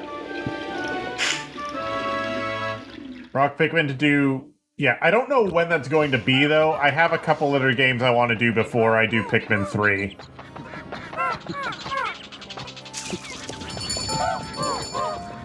I have a couple other games I want to do before I do Pikmin 3. So it will happen. I'm just not 100% sure when.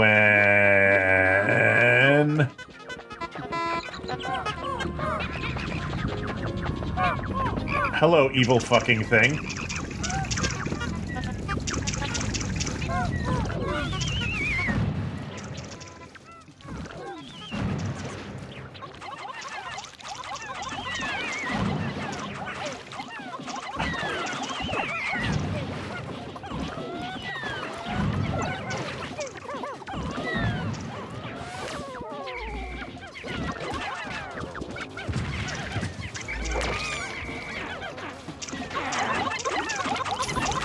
Die. Also, carry this fucker back to base before he revives. Holy shit. Why are you trying to take him over the bridge? You idiots. You can't take him over the bridge. Why are you trying? The bridge doesn't exist. He was in the fucking water. You idiots.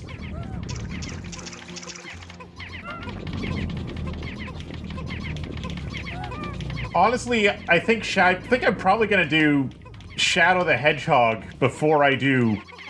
I think I'm gonna do Shadow the Hedgehog before I do Pikmin 3. Probably. This groin can wander all over the level if he wants. Oh god.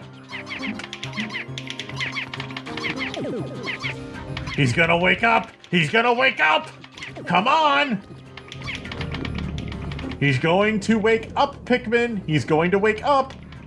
You should kill him now! Hurry up! Hurry up!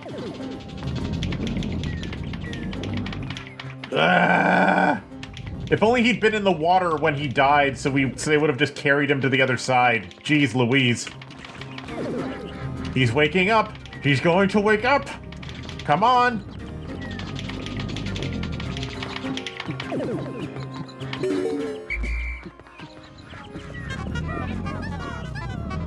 Faster! Faster! Get him out of here! Get him out of here!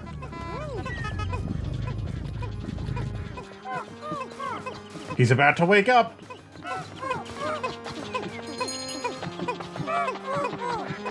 I don't want to waste a spray on this. I have lots of purple Pikmin. I have lots of blue Pikmin, sorry.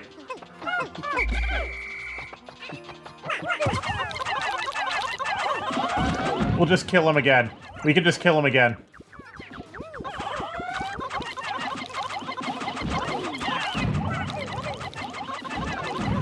See, he didn't even kill anything this time. We're good. We're good. He didn't even kill anything that time. We're good. We're fine. We're good. We're dandy. We're great. We win. We're immortal. We can never die.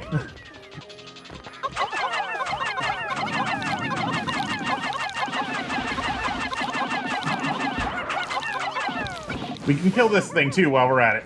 Die.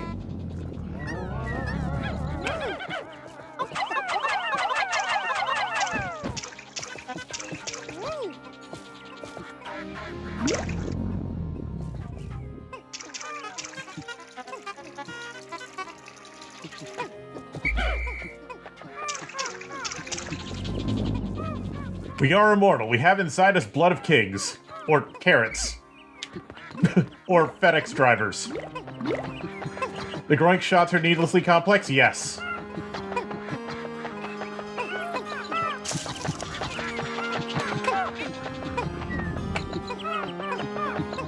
They absolutely are. But that said, I win. I killed it.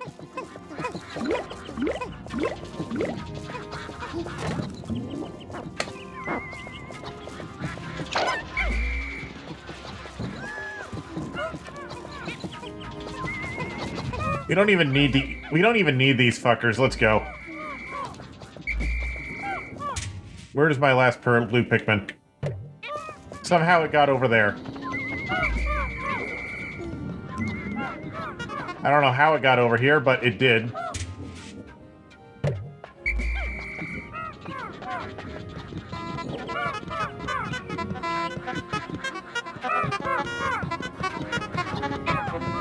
I don't know how you got over there, little guy, but, we're going to, put a squad together and explore that cave.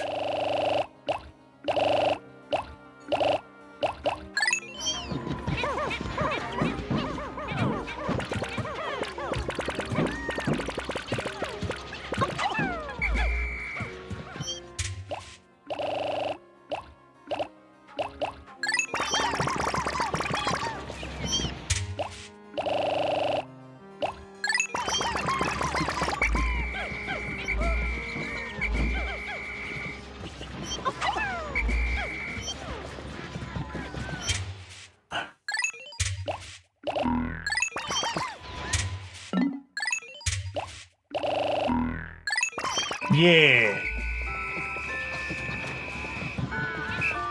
We're gonna go spelunking before this day's out.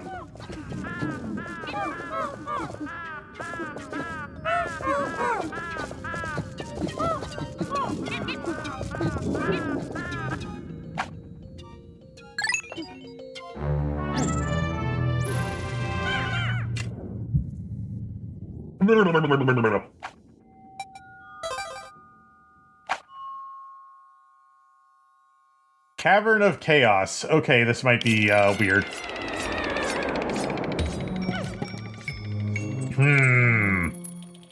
I'm sure it's fine. The name can't be that bad. Okay, there is electricity, like, right in our starting area. That's not great, but I'm sure it's fine. Okay, there's explosions as well. Okay. It can't be that bad. It can't possibly be that bad. We just need to deal with the explosions and the electricity and the fuckers who throw bombs and the fire.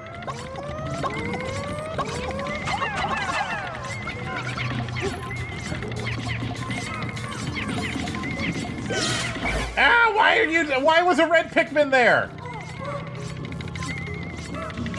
Why was a red Pikmin there? Fuck. Dumbasses. I very specifically only threw yellow Pikmin.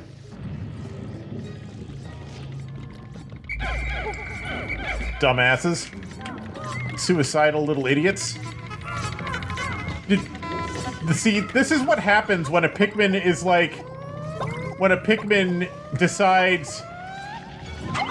Okay, sometimes it's just like a dude thinks he's him. You know what I mean?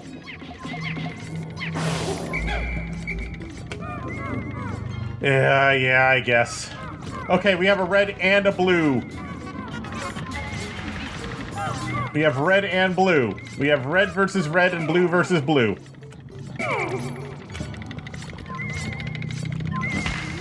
Okay, I'm just gonna detonate these explosives real quick.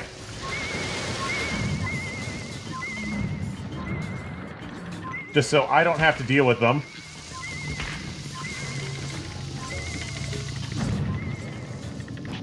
Oh, Pikmin 3 fixed that? That's good.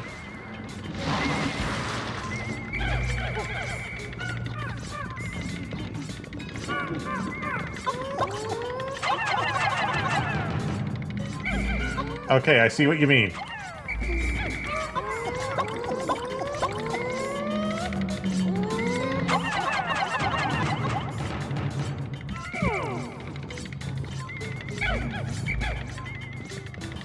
I see what you mean. I don't like it. Oh, shit!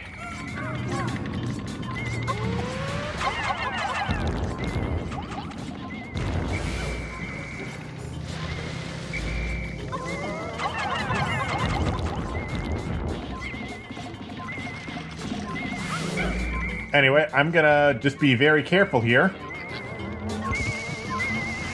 As long as these exploder fuckers don't get close to my swarm, we're good.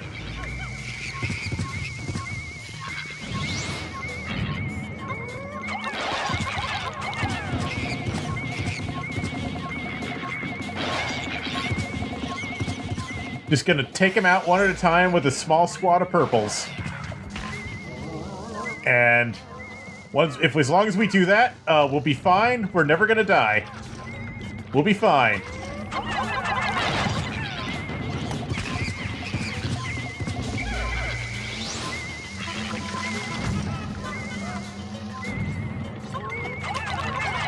Why are they right next to each other? I hate that they're right next to each other.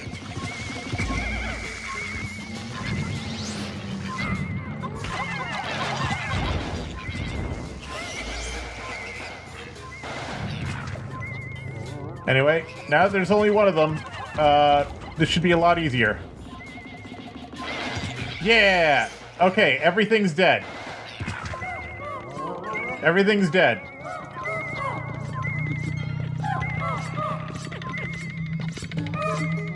Little Timmy design, yes. Fucking, Super Mario Maker design philosophy going on here.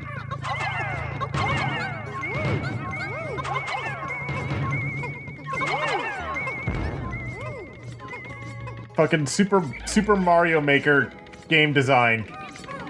Like, Kaizo level game design. You love that Little Timmy is a concept you can use now? Yes. Where does it come from? Because I like that phrase.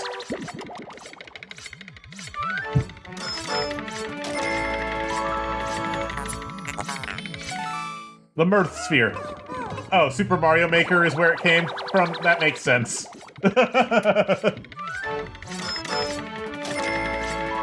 Fucking Kaizo shit. Now, I am actually looking forward to trying out Pikmin 3. Even though it's probably going to be a ways off, because... Well, there's a few reasons for that. One is that it's the Pikmin game I have the least experience with. Mostly because, honestly, the first time I played it, I did not like it. But I am willing to give it another chance.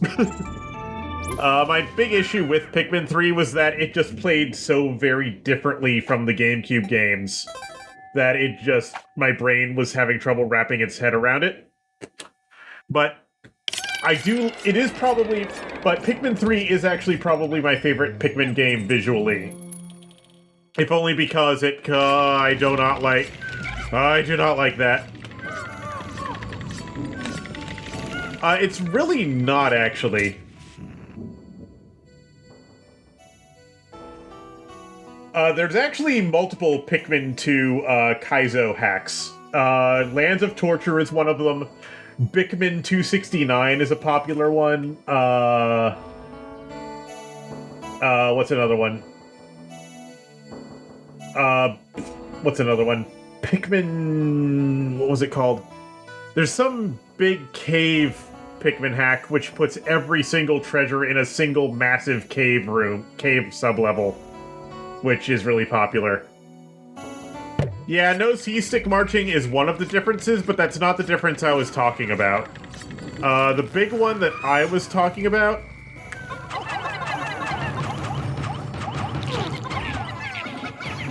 is actually that the way that aiming works is very different in Pikmin 3 than it is in Pikmin 1 and 2. The way aiming when throwing your Pikmin works is very different in Pikmin 3. The way the cursor moves around is very different. And the way that's different, the way that feels, does not jive well with my brain. I'll put it that way, okay? We have secured an outpost.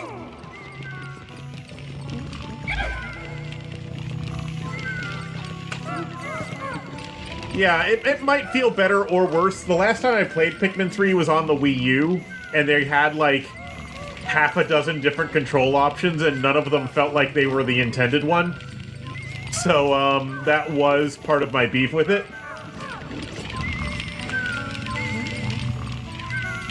Pikmin 3 Wii Switch version adds co-op. That's pretty cool.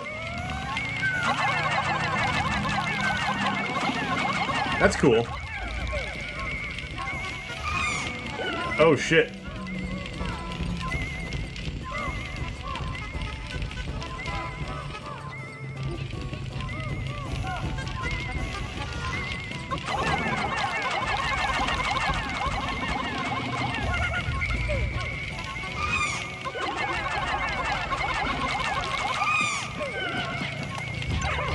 Die!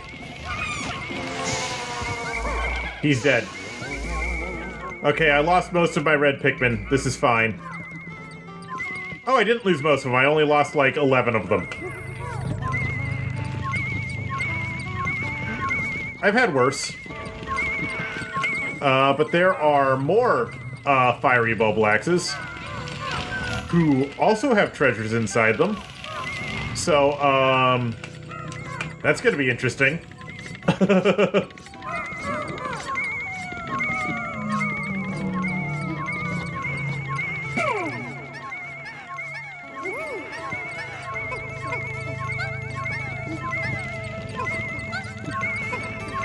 Why are we in the Wistful Wild dungeon right now? Where else would we be, Icky? We've been, we've finished the every other overworld, so this is the only one left. What else? Where else could we possibly be?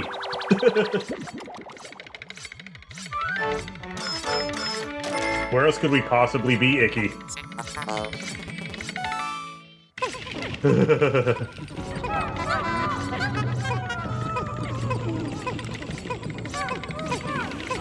We could,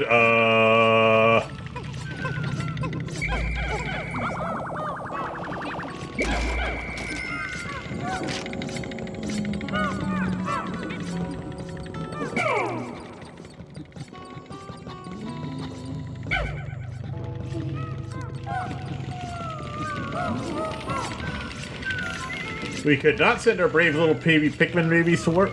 That's true, but consider, we also could be doing that. So,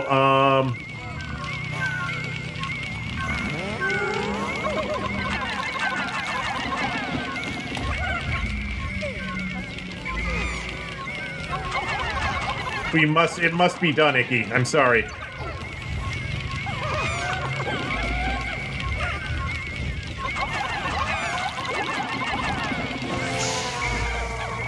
It must be done. It must be done. Okay, we only lost 2 Pikmin on that. That's good.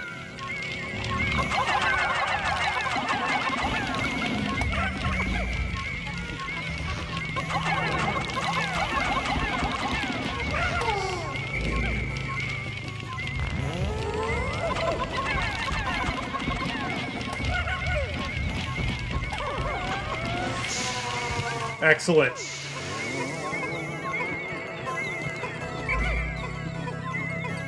Excellent, excelente, excelente! I think that's all of the fiery bubble axes in this level. It is. Okay. These last 3 dungeons are their own class of bullshit? Yes! Yes, they are. I am very much aware.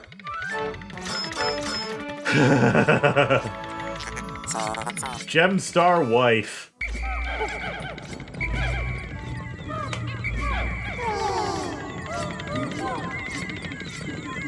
Okay. I don't think I even need to kill these fuckers. I don't think I even need to kill them.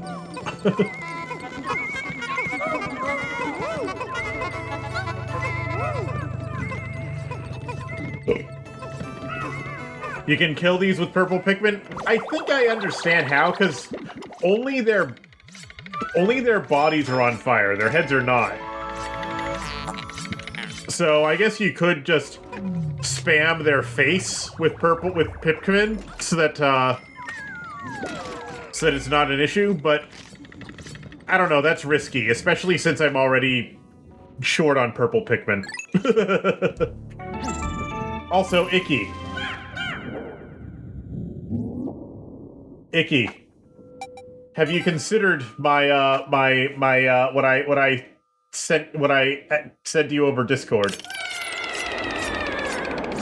They will still catch fire? Yeah. I understand.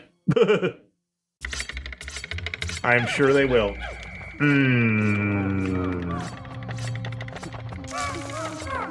If you don't want to, Wiki, that's fine. I understand that that's, like, not necessarily a big ask, but something very different. Yeah, that's fair. Oh, shit. I understand, Icky. No worries. That's a little bit more than what you're currently looking for. Hello, fucker.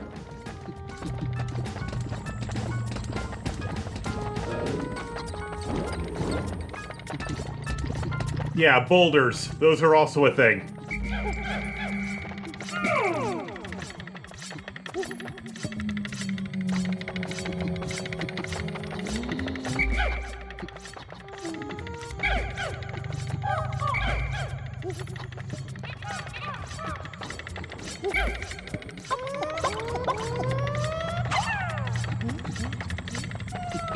Yep, I'm just gonna let him do his thing.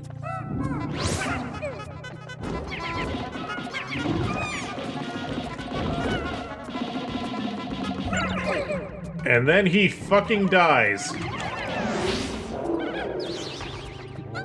And he only killed a single yellow Pikmin, which I consider a fair trade.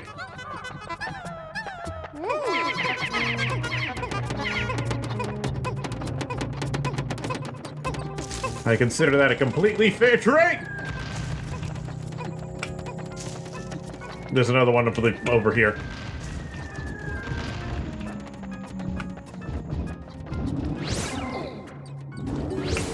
Oh, there's more than one. Okay, there's like 3 of them in this room.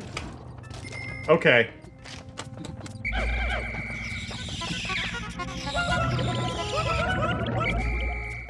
There's 3 of them. Okay. Ah! Yeah, this game has boulders.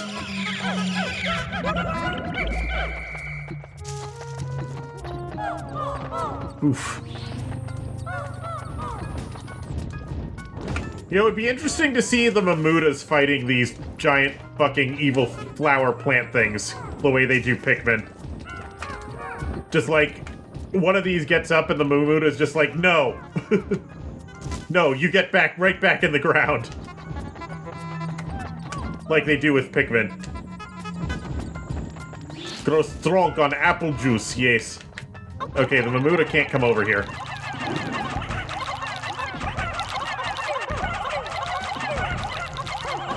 I just think it would be really funny to see the Mamutas go after every plant-animal hybrid the same way they do Pikmin. Anyway, the Mamutas are just completely a non-issue now that I have the Pluckaphone.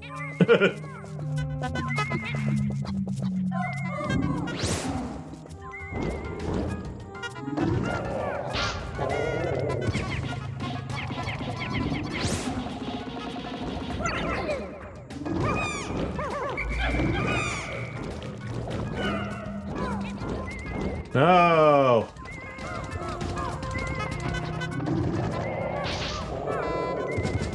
One at a time, boys. One at a time.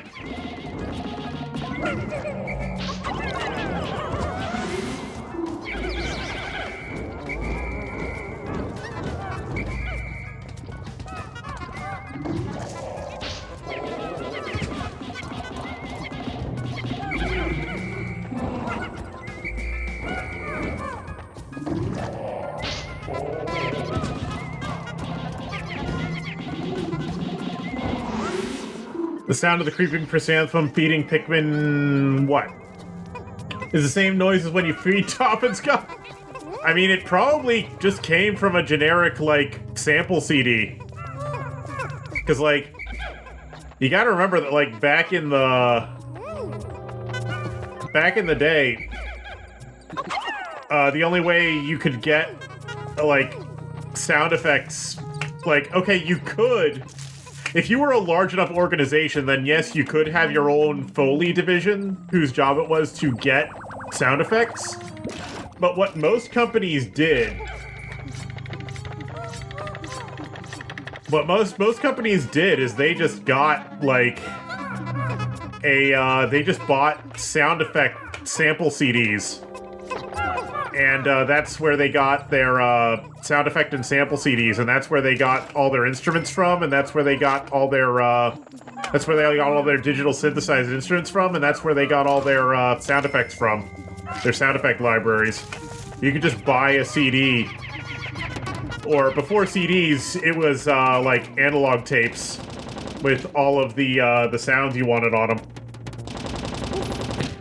Not a link, don't click. Okay.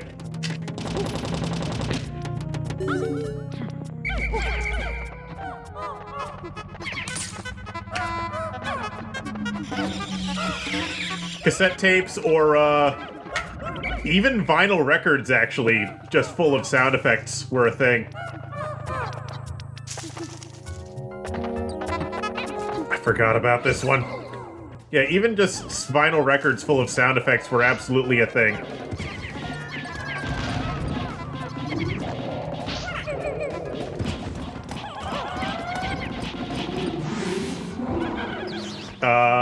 Which actually, some of the older... In a lot of older films, Not a mighty tiny, no, but, like a full-size, like, 33 RPM record.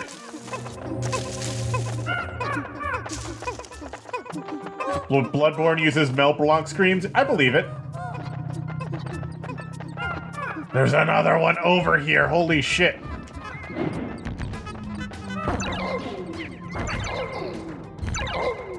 Ow. I'm not a Pikmin, you can't plant me!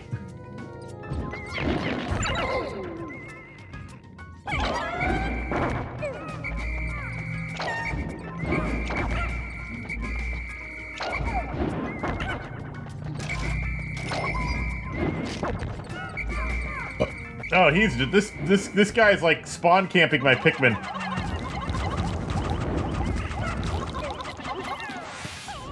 The Mamuda will try to plant your captains, yes.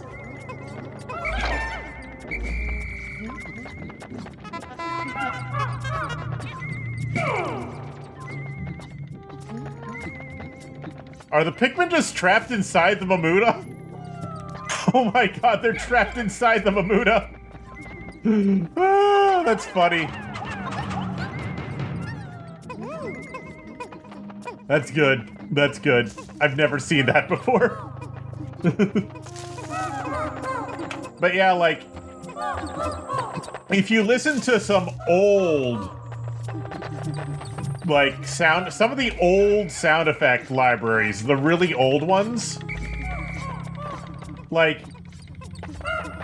some of them were on record at some point, and they were converted from record to CD, but you can actually still hear the wow and flutter artifacts from the record version, because once those artifacts are in the sound, it's very hard to get rid of them.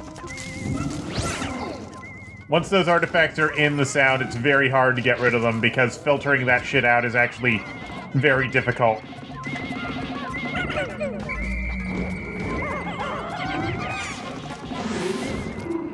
Once that stuff's baked into the sound, it's very hard to get rid of. So, like, in a lot of movies, if there's, like, the sound of a phone ringing, for example. If there's the sound of a phone ringing, it'll be, there's very likely that it'll have a little bit of wow and flutter to the sound, because it was originally recorded... because it was originally distributed on vinyl record, and then when they converted it to a digital sound effect later on, they just recorded the record and still had the wow and flutter. The ring sound effect on cash registers, that's actually because Sega manufactures cash registers, palette. Sega has their hands in a lot of shit.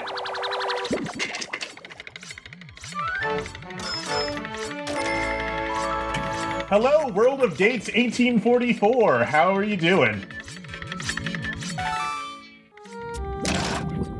Worlds of Gates. Okay, do we have anything else? Do we have everything? Is the green pepper already delivered? Yes, so we're missing something. Some Japanese companies make everything. That's normal.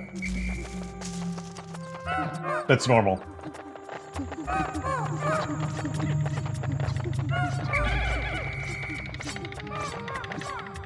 That's what I call broccoli. What happened, World of Gates? What confused you? Yeah, like a lot of Japanese companies do just make everything. A lot of companies in general make things that you would not expect them to make. Like, it's not Japanese, but Samsung makes, like, tanks and, all sorts of other shit that you would not expect Samsung to be making. Ah!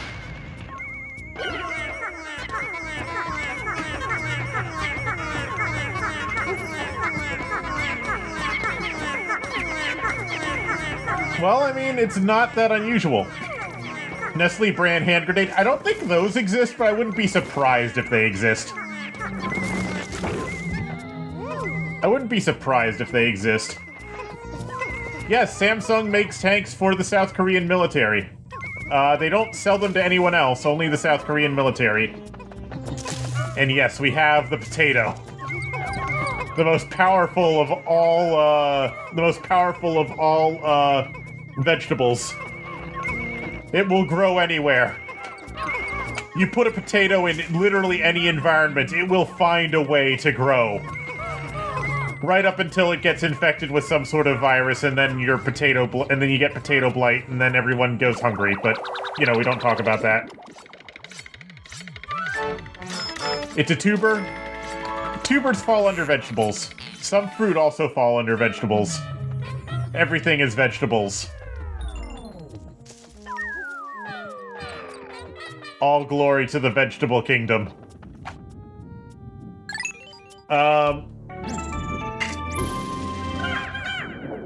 Of course, the one that everyone knows about in terms of like shit they make is what are they called? Fucking what are they called? I can't remember. I was about to talk about the company that everybody knows that they make everything, and then I forgot their name because I'm a fucking dumbass. What are they called? The Atari Jaguar dentist equipment? I don't know about that, but like Connecticut Leather Company, it's not Monsanto, no. But Connecticut Leather Company is probably best known for, well, among gamers today, I don't like that eyes. Fuck! Hey, kid. You want to eat a thing?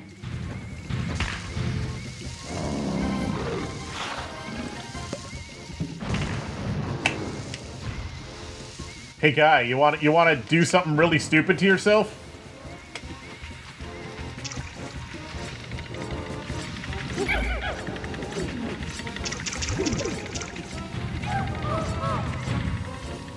You want to be really stupid, dude?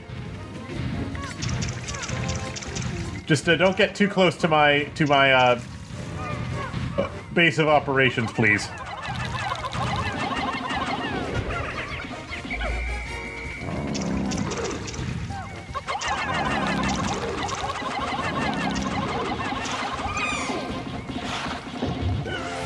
And then he died.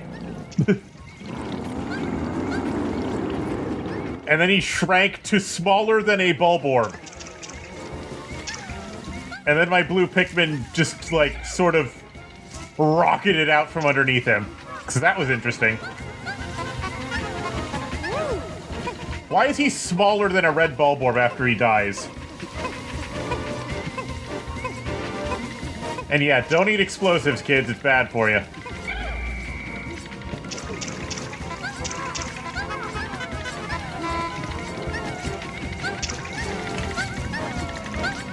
I think my blue Pikmin might be stupid. There we go. It took them a minute, but they got there eventually. There's another Emperor Bulblax over there. Another tiny Emperor Bulblax. Oh yeah. So what I was saying is Connecticut Leather Company, they used to mostly make leather, but the thing that most people remember them for these days is making the fucking ColecoVision. A console which nobody fucking remembers, but everyone knows the name of for some reason. You've heard of the ColecoVision, right? Because Coleco stands for Connecticut Leather Company. Old companies do new jobs. Well, I say new jobs, but the ColecoVision is... yeah. Hello, fucker. I'm gonna make you eat explosives like a fucking idiot. There's a lot of them in this level. Come on. Oh, Olimar can't even attack this thing. Wow. Competitors of the Atari 2600, yeah. Yep. There's a lot of bombs for you to eat here, my good sir. Come on, keep eating more of them. We got plenty on the menu for you.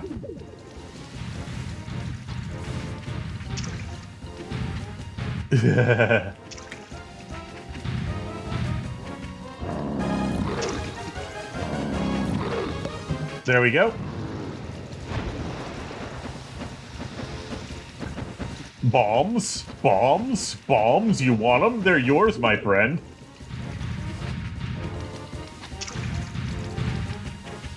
But what was another what was the other? I'm trying to remember what the company was that I was trying to remember.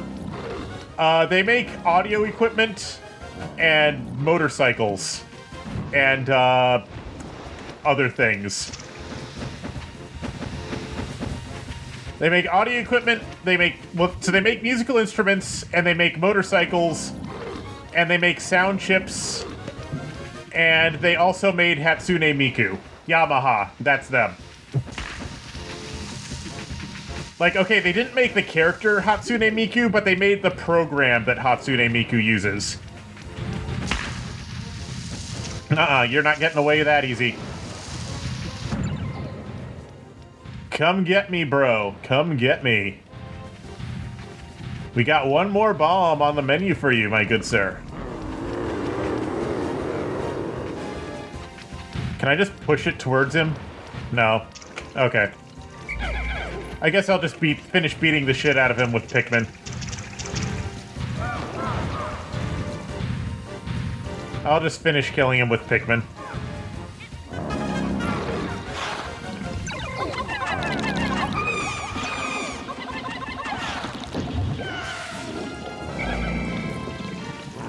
Okay, that killed more Pikmin than I'd like, but we're fine. No, we're not. We are not fine. That killed way more blue Pikmin than I'm comfortable with. Are there any, like, blue candy pop buds around? No? Okay, where's the treasure in this level, anyway? He's not that bad as he eats 12 Pikmin, yeah. I feel like I didn't even have to fucking fight that guy. There was no treasure anywhere near him. I'm a fucking dumbass.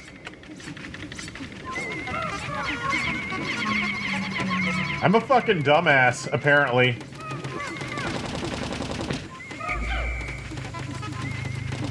I am not doing the 6-7 meme.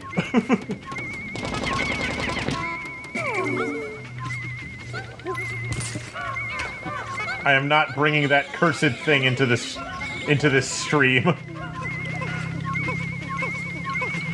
Yeah. I'm sure we're fine.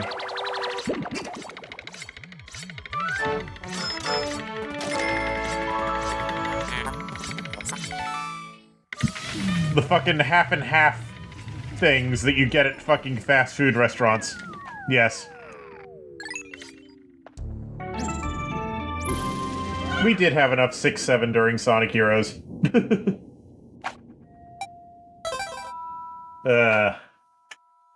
Nintendo announced a new game for GameCube Online. Oh, really? What game is it? What game is it, Icky? Okay, we've got, okay, we've actually got a lot of stuff here. What do we have right now? Okay, we're gonna need more blue Pikmin. We have enough yellow Pikmin. We're gonna need more blue Pikmin. So we're gonna use this thing to make some... We're gonna turn some yellows into blue. I'm gonna turn a yellow into some blues.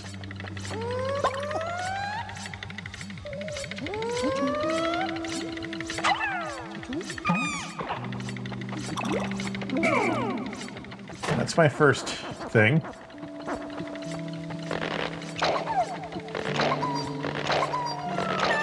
Queen Candy pop-up. Yeah, let's go. What else have we got here? Okay, so we've bolstered our blue ranks. I think I'm also going to...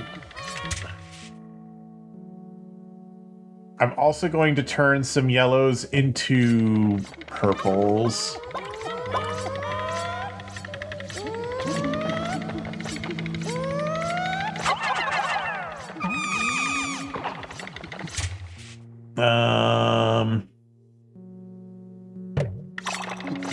And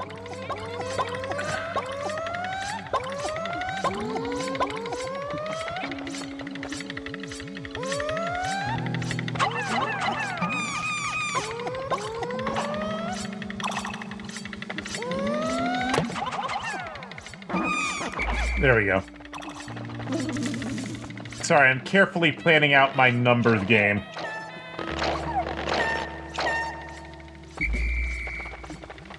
Super Chuckster 65. Icky, you're shitting me. I am not a...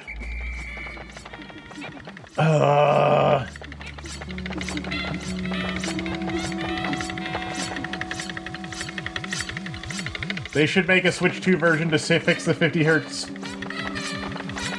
Icky, I'm going to fucking stab you. You know that, right? I'm gonna stab you and you're gonna deserve it. I'm gonna stab you and I am going to eat you with my fucking ears and you are going to deserve it.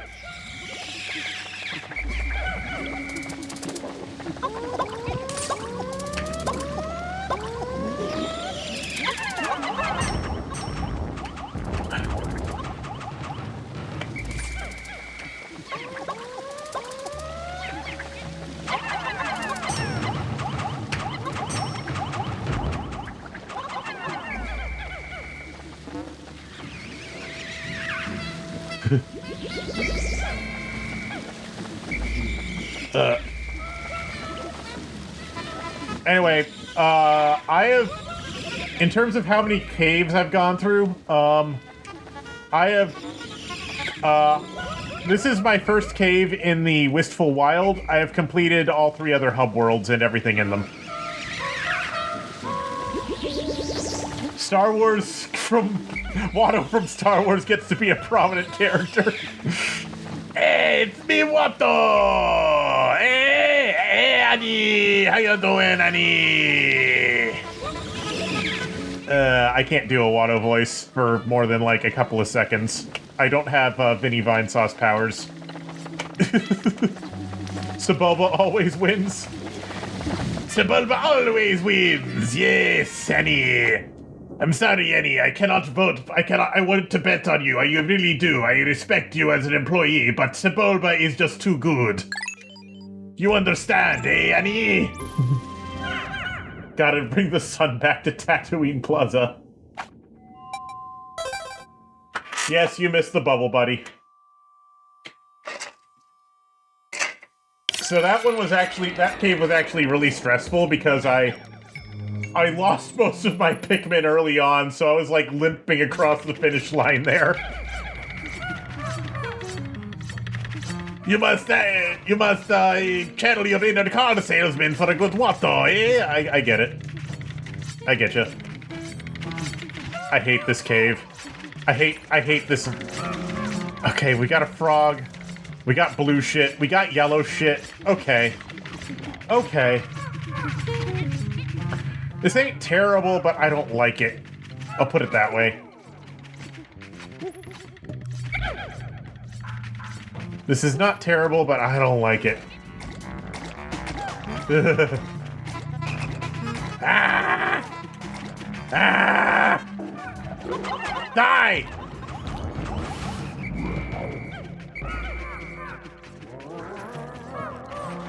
He is dead. The heavy is dead. Wait, no, I used the heavy to kill him. Or, he's dead and I'm the heavy. Or, no, wait. Anode beetles are, not bad unless you just happen to be really unlucky.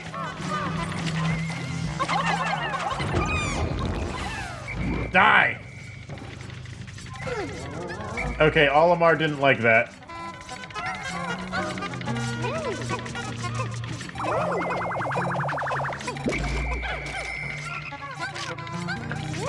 That fucking frog. He's taunting me. That frog is taunting me. This frog is also taunting me.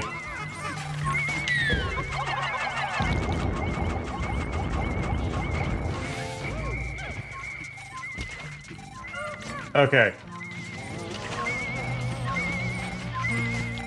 Electricity in the water, Annie. So Bulba's final boss of the Pod Racer game? Which Pod Racer game? There's like 4 of them, I think. There's like the N64 one, and then I think there was a PlayStation one, and I think there was a recent one, and there might have been another one in there somewhere too.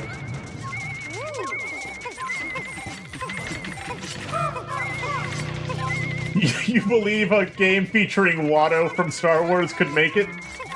It would be interesting. I wouldn't mind seeing more Watto. The N64 and the PlayStation one are the same game? Okay. Also released on Dreamcast? Okay, that makes sense. The Dreamcast, since the Dreamcast was the first console of its generation, it did get, like, quote-unquote HD versions of a fair number of previous generation games.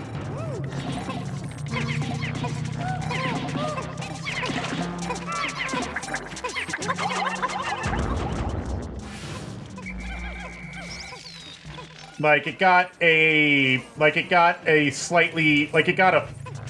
HD-ish version of the fucking Tony Hawk game. It got HD, well, not HD, but it got, like, ED quality versions of a fair number of, like, N64 and PlayStation games. Going from 240p to 480p, so to speak.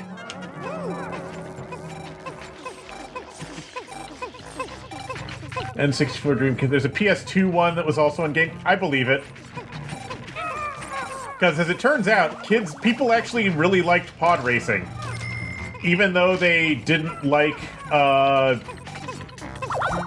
people didn't really like Star Wars Episode 1, but they really liked pod racing. Yeah, people didn't really like Star Wars Episode 1, but they did really like pod racing. Because pod racing is cool.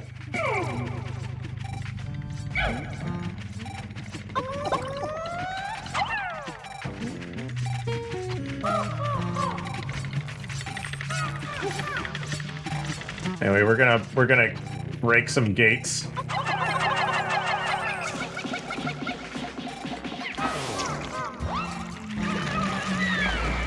Why was there a yellow Pikmin there? I didn't even see him follow me. How did he get there? You know, whatever.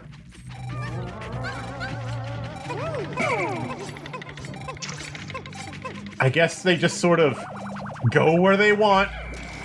It's fine. It's fine. It was only a yellow Pikmin. Just, you know, weird.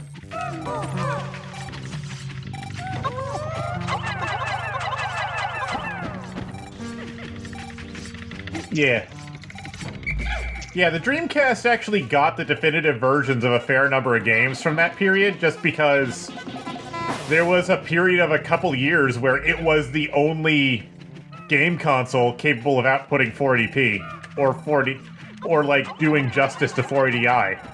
Because, like, yes, the N64 and the PS1 could do 480i, but they were shit at it. They were mostly 240p consoles.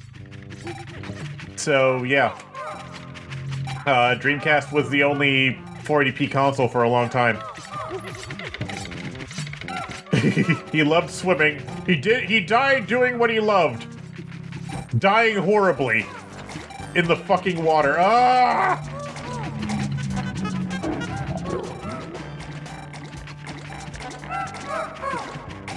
I don't like that. I don't like that.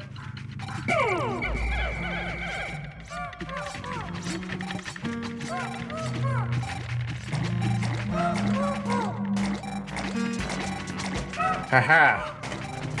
Dumbass.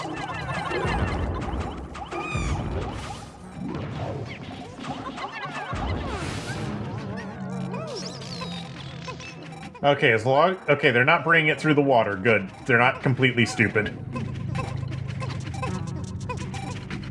I mean, they're stupid, but they're not completely stupid.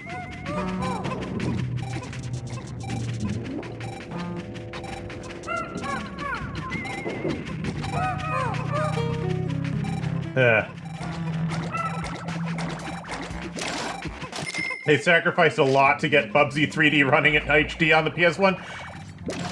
Is it worth it, though? The game looks like ass. The game really looks like ass. Bubsy 3D really looks like ass.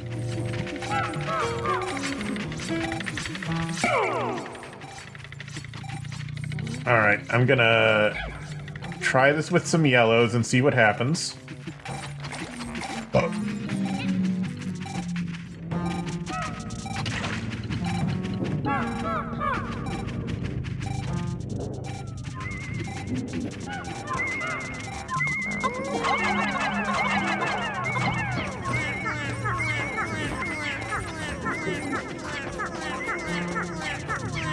Yeah, 512. Well, 512 by 480i was the standard PS2 resolution. 512 by 448 was pretty much 512 by 448i was the standard PS2 resolution. Yeah. But don't forget, Spyro 4 was 513 by 448 on PS2. For some reason, they decided to run 513 by 448 inside of a fucking, inside of a 640 by 480 window. Because that made sense. No, don't do that. Why are you doing that? Why are you dying? Okay, he's dead. The yellow is dead. Unfortunate. The yellow is dead. We're down to 8 yellows. It's fine. Spyro Enter the Dragonfly is 1 pixel. But the thing is, though, okay, the stupid thing about that, though, which it annoys me that they apparently either did not notice or did not care. Wouldn't Spyro 4 on PS2 then be extremely column boxed? Like, extremely narrow on the screen with huge fucking black bars on the left and right side? Like, even more than is normal for a PS2 game, because most PS2 games already have huge black bars on the left and right sides.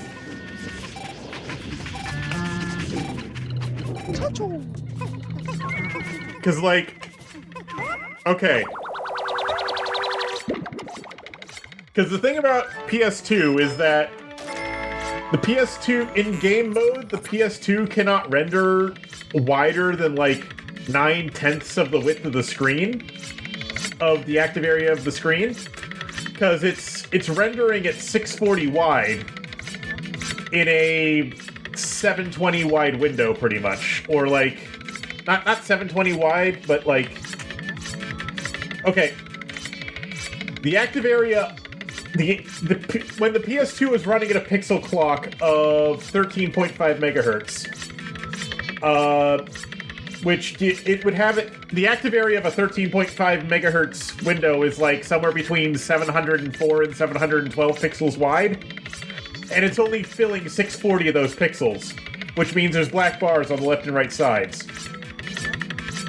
But then Spyro 4 is only 513 pixels wide in that 704 to 712-ish wide area. So the black bars on the left and right would be fucking massive. So that game must be, like, pillar box to hell. Spyro 4 must be pillar box to hell because of that. Like, that must just be part of the jank, I guess.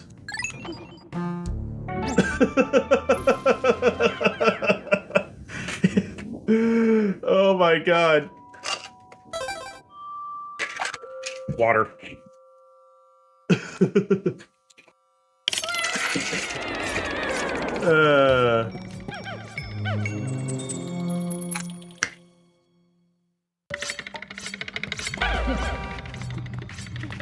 Also, you learn things in the retro RetroTink Discord community. A lot of them things that you wish you didn't know. But also a lot of them are things that are just so fucking hilarious.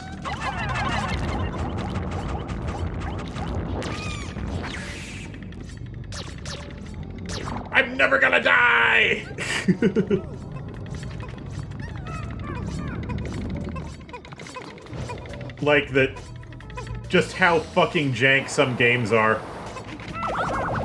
Like, Spyro 4 is jank in general just because of how incredibly rushed it was. Because the publisher just refused to give the developer the time they needed to finish the fucking game.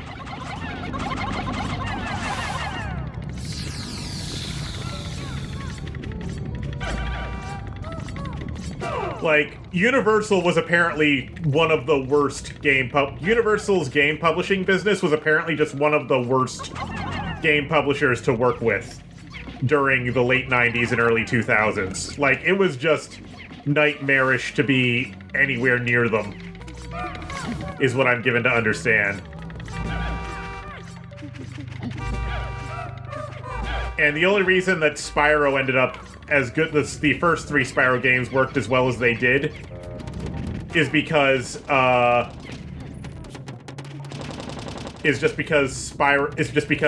Sony acted as an intermediary between the publisher and the developer, which prevented them from being too dickish.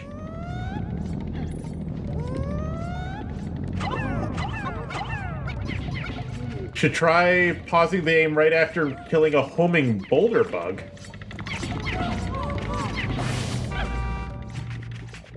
What does that do, I wonder? Blech. Sorry, there's something in my throat, it feels like. Or in my nose, or something. The hell is this cave layout? Something funny happens, okay.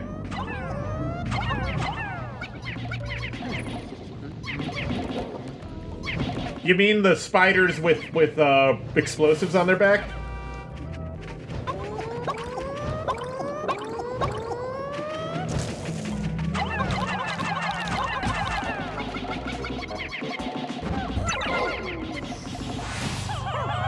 Die. I am not the one that you will die. You must die. Oh, fuck.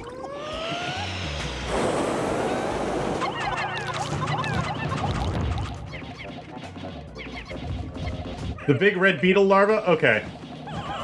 Those guys. Okay.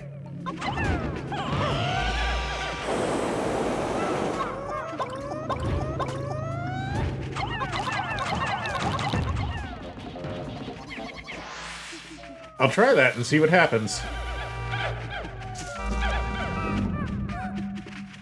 This cave layout is weird. I don't like it. Well, it's not bad, it's just confusing and maze-like, more than usual. Sometimes the RNG just throws you for a fucking loop in this game.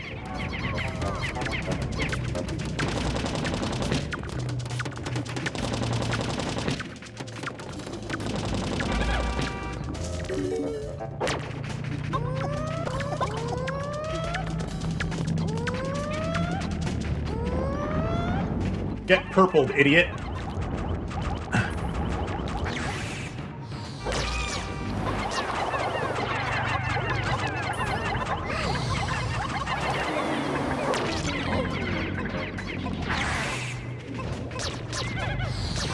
Get purpled, idiot.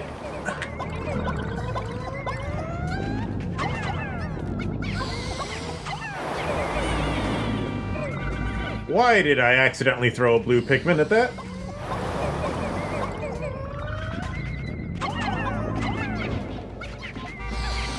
Am I stupid? Yes. I am stupid.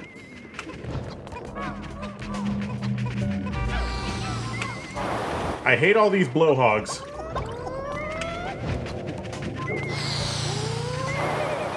You know what I think of whenever I say the word blowhog? Whenever I hear or say the word blowhog, the thing that comes to mind is the Quahog Ball Hogs from fucking Fairly Odd Parents, the basketball team.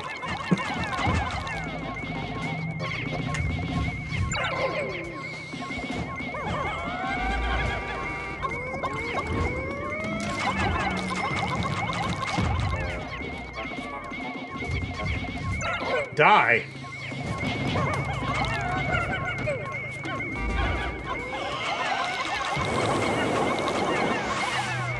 And then he died. Finally, we got a fucking treasure out of this place. I was starting to get worried there wouldn't be any.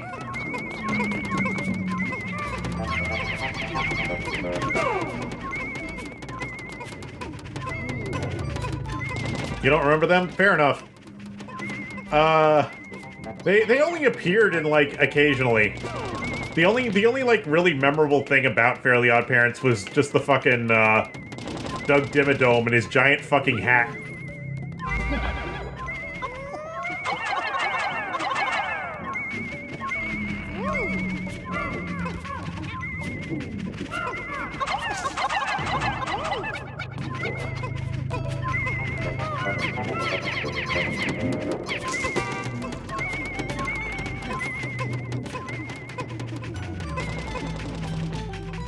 Hello, Giga Gamer. How you doing?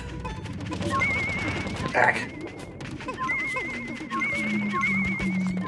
Rascals, you say?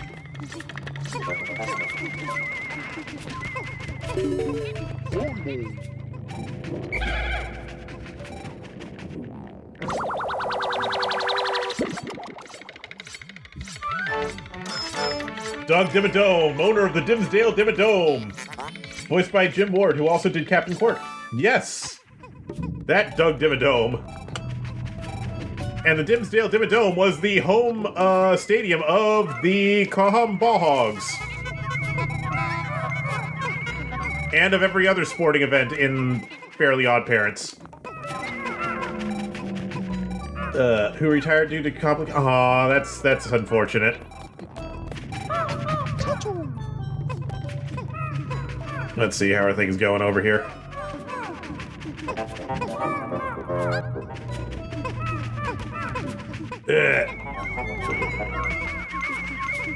They're going as fast as they can, Captain. They're going as fast as they can. Okay. They're giving it all she's got. Which is not a lot. But they're trying.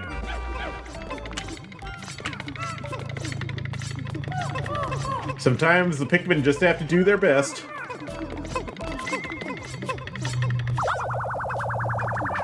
Okay. Sambal always means free. Okay. Ow. Okay, my nose is really stuffed up. I'm gonna BRB real quick. Sorry.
Okay, I'm back.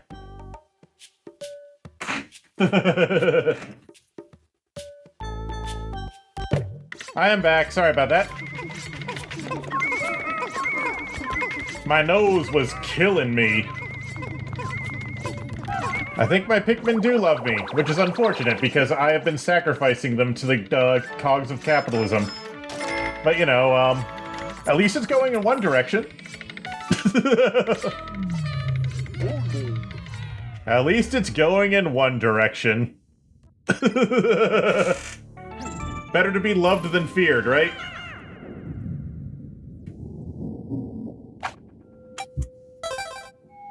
Or something like that. Oh no, Chungo sent me something abominable.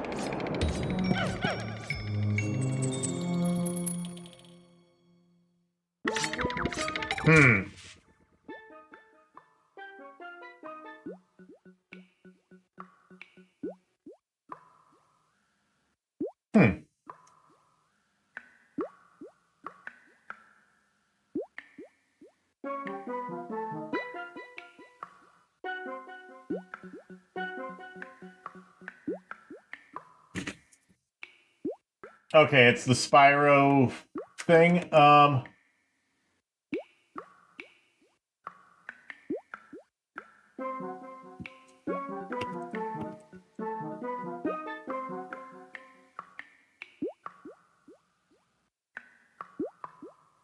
Okay. This floor is funny? Okay. Sorry, Chungo was sending me something.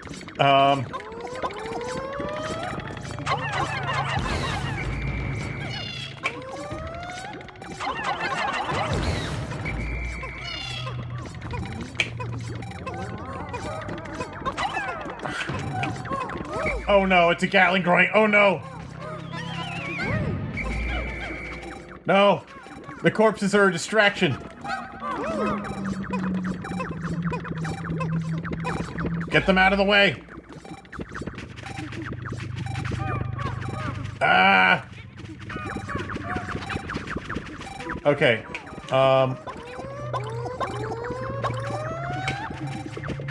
Okay, I think what we need to do is we need to take a small squad.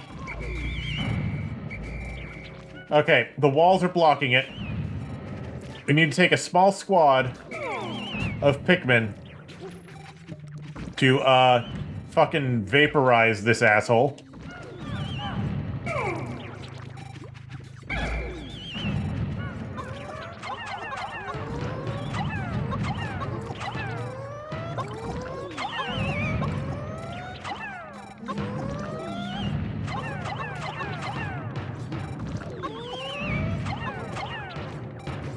This is a good size.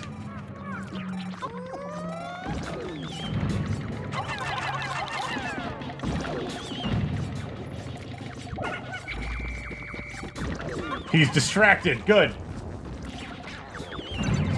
Ow! There was another Gatling droink. A second Gatling droink has appeared.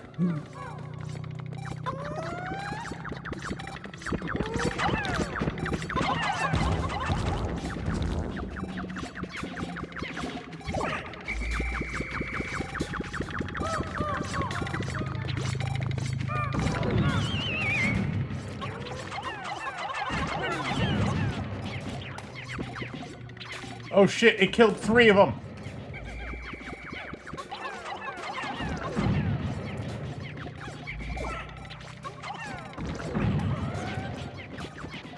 Killed 4. Okay. Oh shit, I forgot this one's recovering. Shit. Get it back to the onion now. No, get back to the ship. Get back to the ship. Get back to the ship. Get back to the ship right now. Right fucking now. Get back there. Before it wakes up.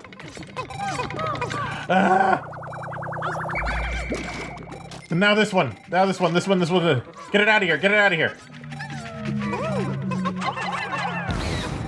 You die. Yes.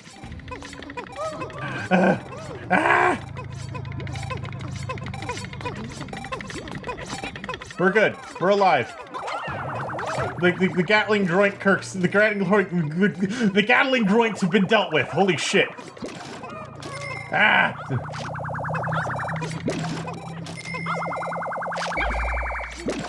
I'm gonna switch back to the present because I can't stand that fucking beeping.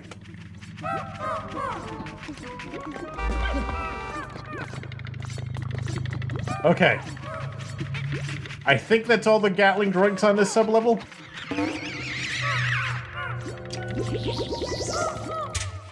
How many purples do we have left? 18. I think that's how many we entered the cave with, so I think we're okay. Not great, but we've been in worse situations before.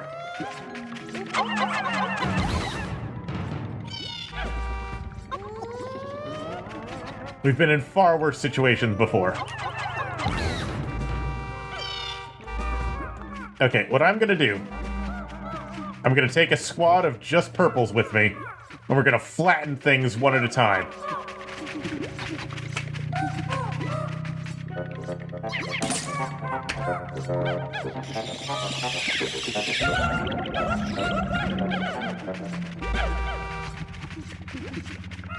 We're gonna go around flattening these things.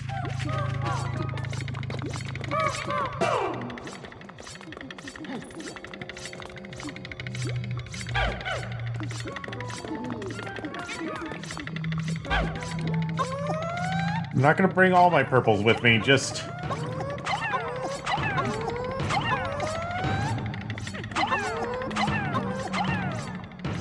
just a small squad of them. 8 purples, that should be enough to flatten everything that gets in my way.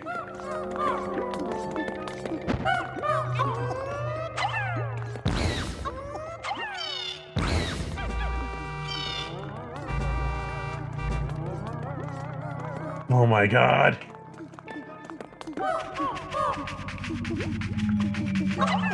This sub-level is tense, dude.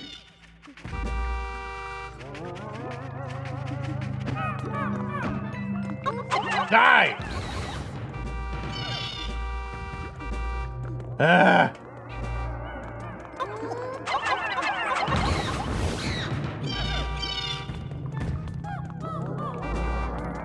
Might not be the most efficient way to do this, but it's safe. I'll put it that way, it's safe.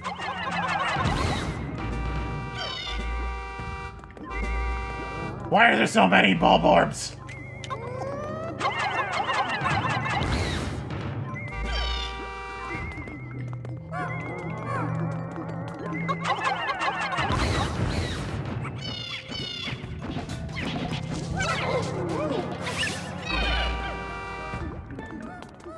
There's so fucking many bulborb. They're not even real bulborbs. They're bread bugs that look like bulborbs. There's so fucking many of them. Holy shit.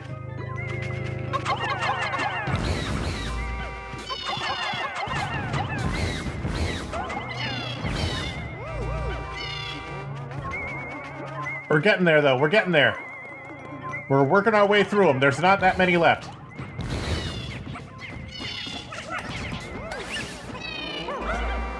Good thing they can't see that far away from them. Holy shit. They're just... They all have shitty eyesight and awareness of their surroundings, which is good for us.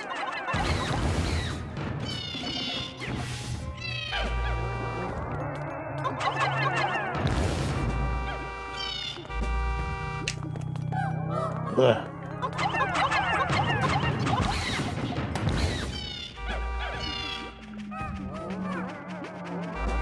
Let's go. There's another bathtub. Should cook them into bisque? Yes. We're gonna look through Louie's cookbook after this.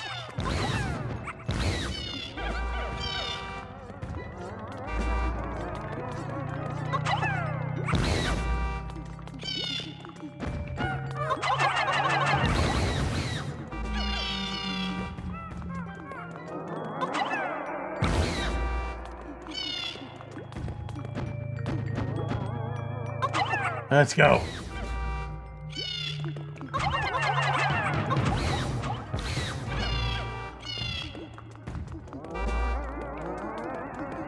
I think we're almost cleared. I think we've almost cleared this area out. Yeah, there's just these 3 little guys left. Yeah! Okay, I think that's everything. Now we can just safely collect all the things. Safely collect everything from all of these rooms.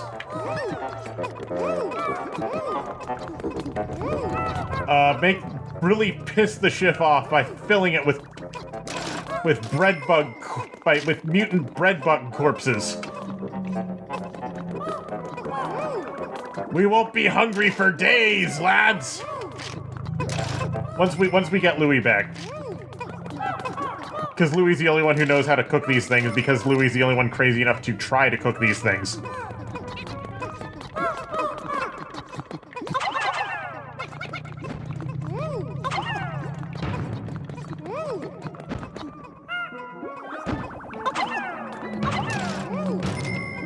And yes, it is satisfying to just completely wipe out tons of low-level enemies for some reason. No idea why, but it is.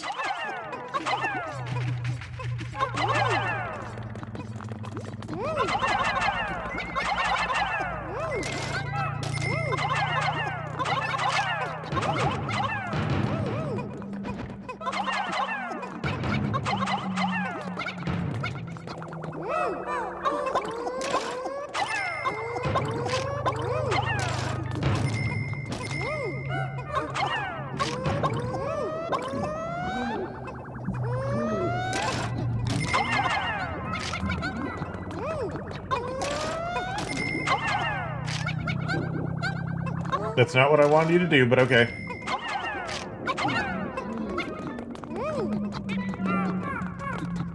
We're gonna grab the can of beans.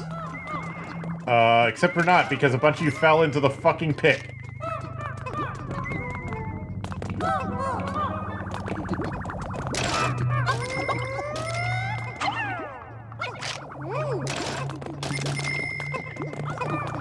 Beans. Cursed Ripto next time the DMs are open? Okay. Apple juice!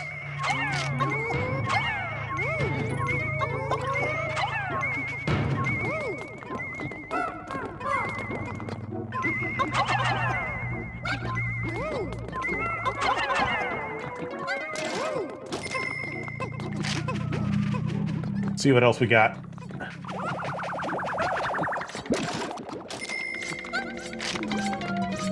Apple. Yes. Okay, let's take a look at what this setting.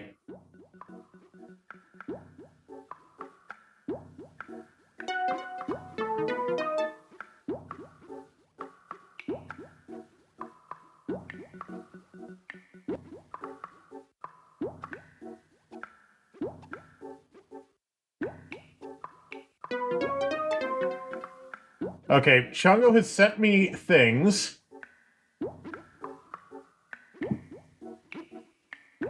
And, you guys are gonna look at them.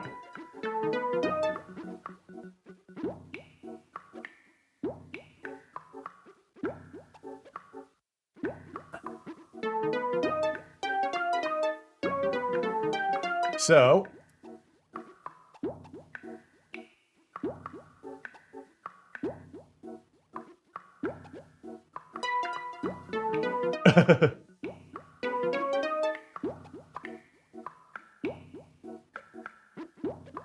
That's actually not bad. That's actually a pretty normal 4:3 ratio. I expected much worse. Chungo, are you sure you set this to generic 4:3? Because I'm pretty sure that if it were actually 513 by 480, when the width should be 704, it should actually be quite a bit less than this. It should actually be quite a bit narrower than this, because... Okay, let's look at this real quick. Because if we assume that the RetroTink is doing 704 by 480,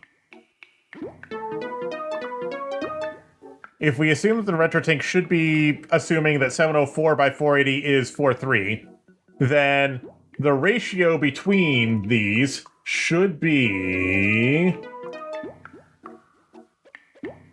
Oh, this is one of the Hero's Tail ones. Okay. Where's the generic 4-3 of Spyro 4? Yeah, because this actually looks fine. Because, okay, let me show you something. Because, okay, if we're assuming that, if we're assuming a pixel clock where 704... Okay.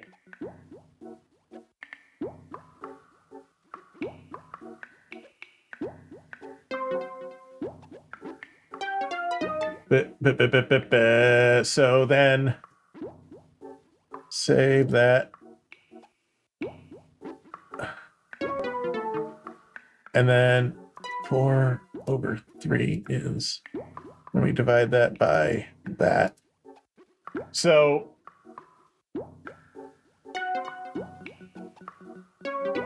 Huh? Where's 2?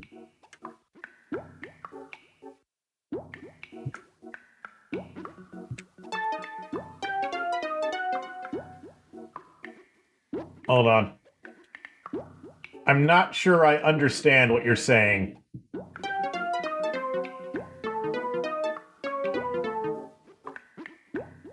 No, that can't be right.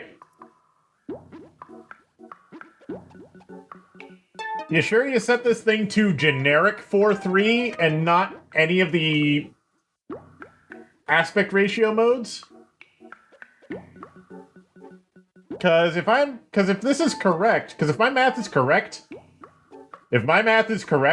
Enter the Dragonfly should actually be slightly narrower than square. If my math is correct, then in generic 4-3, Enter the Dragonfly should be narrower than square.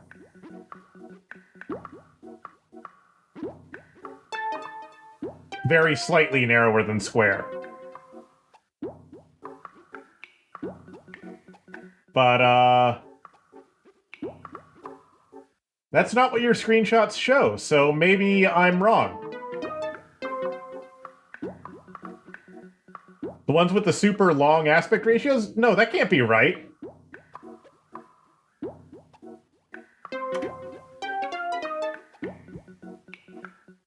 You said 1-1 are the long ones. You know, whatever. Whatever. But according to my math,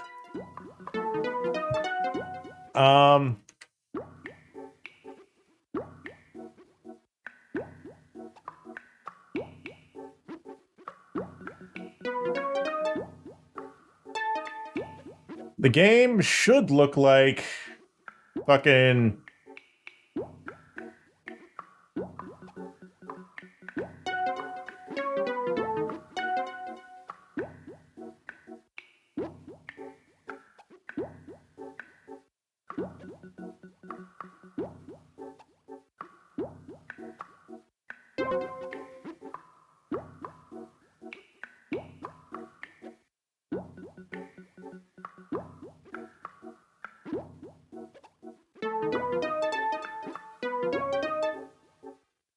The game should look like this. Like, it should be narrower than square.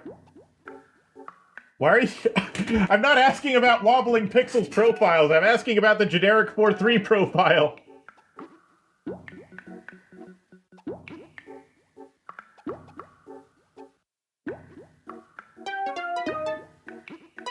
Let's see.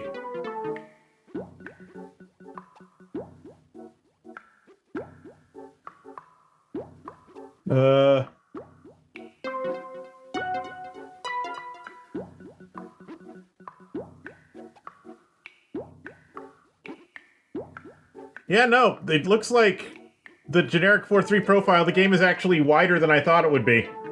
Okay. Maybe the game isn't actually as fucked up as I thought it was. Maybe the game isn't actually as fucked up as I thought it was. Okay. Well, whatever.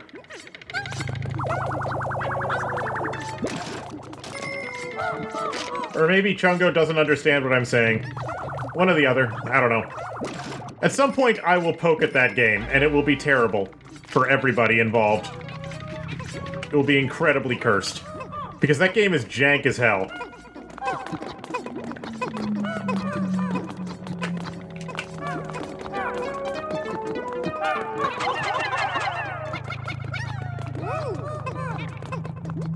Also, apparently there's another treasure somewhere in this level.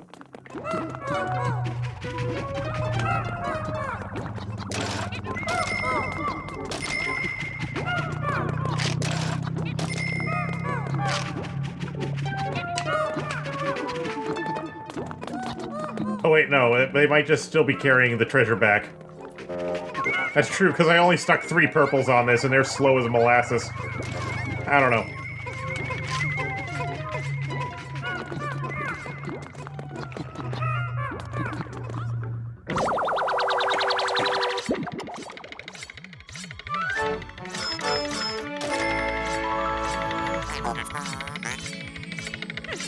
We got the fruit guard! The treetop apple juice. Very nice. Okay, that was everything. Okay.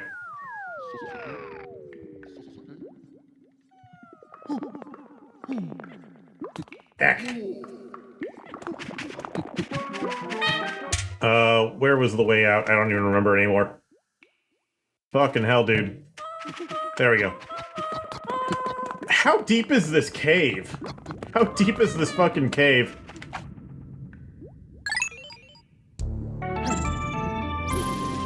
Ugh.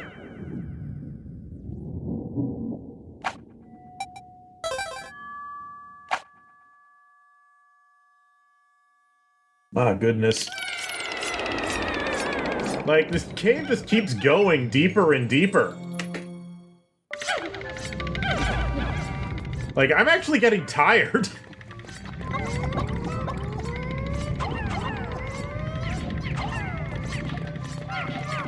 Like, I'm actually getting tired of this cave.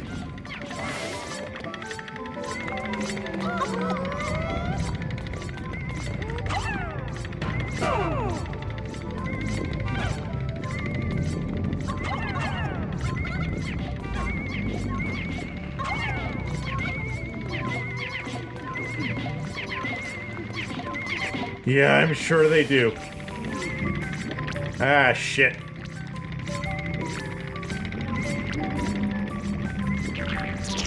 I made the mistake of entering the infinite cave. No, not the infinite cave.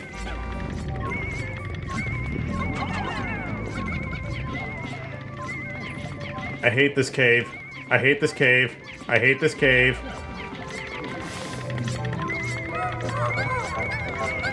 How much shit is in this cave?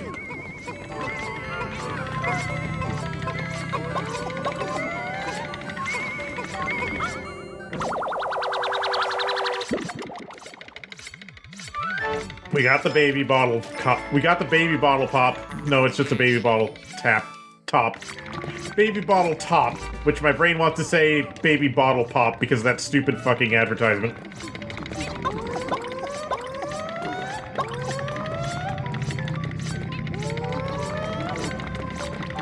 Come at me, come at me. Good.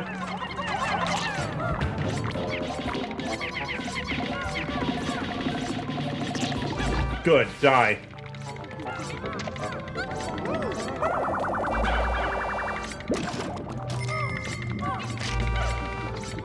I don't like this cave anymore. This cave was fun at the start, but now it's just getting exhausting.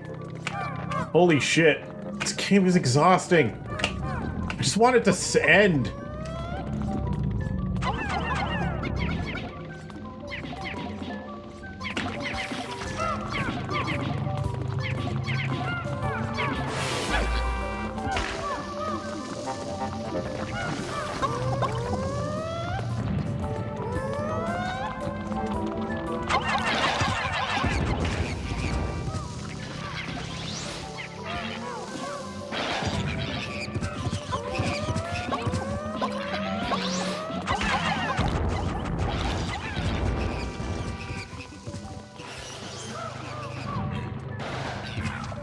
Okay, that one's dead. Good. Somehow we killed that. I'm not sure how, but it worked.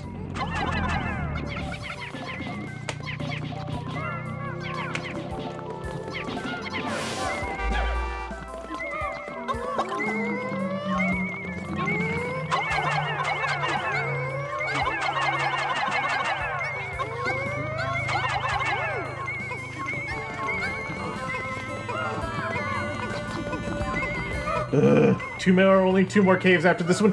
Yeah, but I remember this area having like caves that are like 15 to 20 levels deep or some shit. It gets really big. They get really deep. Oh my god. I don't want to deal with that fucker. Are those the only treasures on this sublevel? Please tell me those are the only treasures on this sublevel. I don't want to be here anymore. Yes, yes, yes, let's get out of here. Let's go. Let's get the fuck out of here. I want to get out of here. I don't want to be here. Let's go. Ah!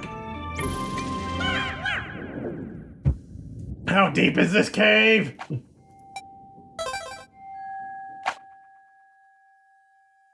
Ah! Ah! Okay, final floor. Let's go. Oh, fuck, it's this place. It's this one. I didn't want to be in this one. Ah! Okay.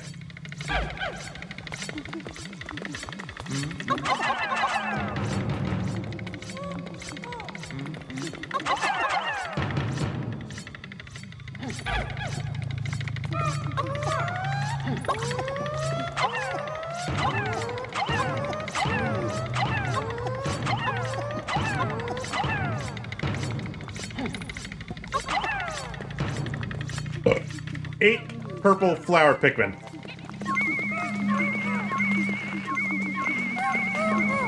Okay. Oh, fuck.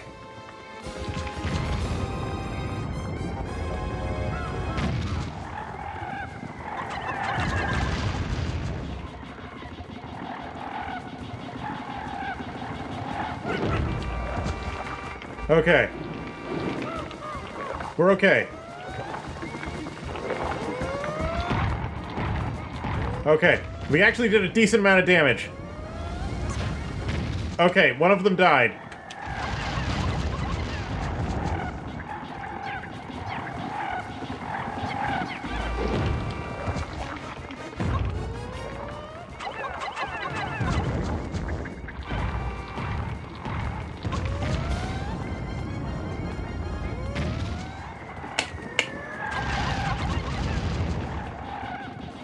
Go, my children. Kill them. Kill him.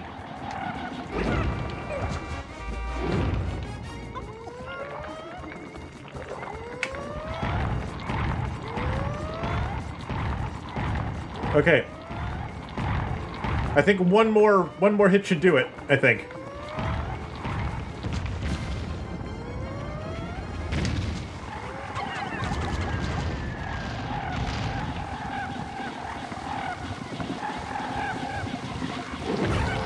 Yes! He is dead. Holy shit. Huzzah, we have collected the... Holy shit, that's a doll head. I don't like that.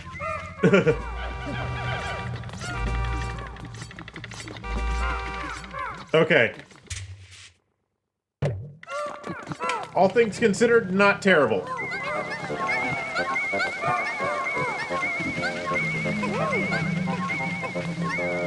Oof.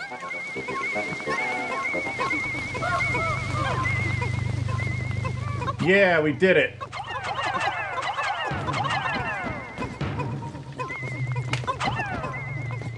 Oof.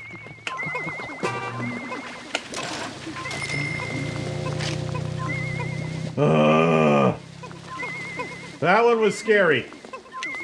That one was scary. And yes, that is very cursed. I hate it. Reminds me of this doll my mom has. Which, for some reason, when I was a kid, she always pointed this fucker directly at the door to my room. Like, it's in the bedroom across from mine, and she would always point it directly at the door of my room, so whenever I left the room, I would always see it staring at me, and I hate it. I hated it, I still hate it, I don't want to see it ever again. Fuck! I'm getting out of here. I'm getting the fuck out of here. I'm getting out of this cave, I hate it. Ah!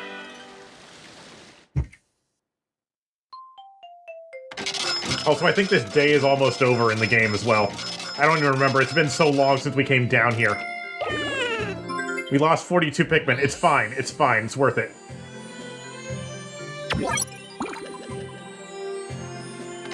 It gave you 666 Pokos? Yes, but not in this one. It's 670. Close enough. It's cursed. It's slightly less cursed in this version, but it's still fucking cursed. Ah! Sorry, I'm freaking out a little bit. I'm freaking out just a little bit, I'm sorry.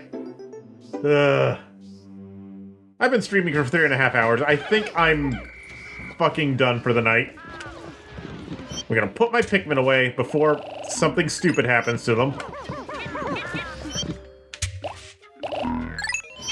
Or I could just hit Warp to Sunset, I guess. That probably makes more sense.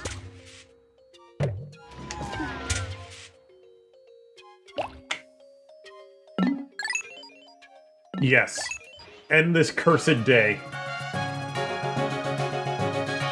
Ah!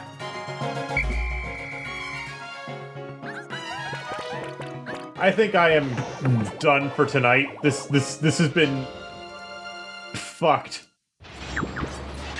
Ah!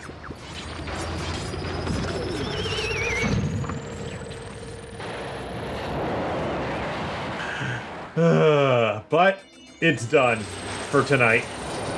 Holy shit. We completed a cave, and we opened up part of the Wistful Wild. Which, you know what? I consider that a good day's work in Pikmin 2. We got 2,100 Pokos.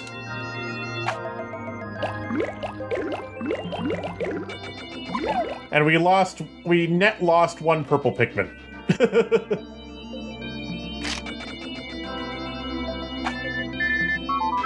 At this point in the game, I consider that a... Oh no, Louie's grandparents are calling again. Be sure to cook suspicious food. I don't think Louie has cooking implements where he is, unfortunately. Let's not tell them what's happened to Louie until after we find him. We don't want them to panic. Hi, Tanky! How you doing this evening? I just had an extremely stressful cave experience in this game. I just had an extremely stressful cave. Yep, so we have... So we still have to finish the Wistful Wild, and then we have 2 more caves. So we still have to finish the Wistful Wild above ground, and then we have 2 more caves here as well. There's not actually that many treasures in the Wistful Wild. But it's 17 out of 17? Yes. We did finish the Cavern of Chaos, and it was a fucking terrifying cave. Actually, the final boss was a lot easier than I thought it would be. I thought the final boss was going to fucking rip me to shreds, but it actually completely folded under only a few purple Pikmin, which was nice. But yeah, I am starting to get tired right now. That cave fucking broke my brain. And I think I'm probably going to call the stream here. I'm sorry I'm stopping just as you arrived, Tanky. I'm sorry. I know you like coming, but it's been a lot. It's been a lot. And I am fucked in the brain right now. So I'm just gonna look for someone nice to raid. Who's streaming right now? Ooh, Riris is streaming. Yeah, I'll raid Riris. It's been a while since I've last raided her. Yeah, I'll raid Riris. You guys all have a good night. And we will continue this quest tomorrow, unless something stupid happens.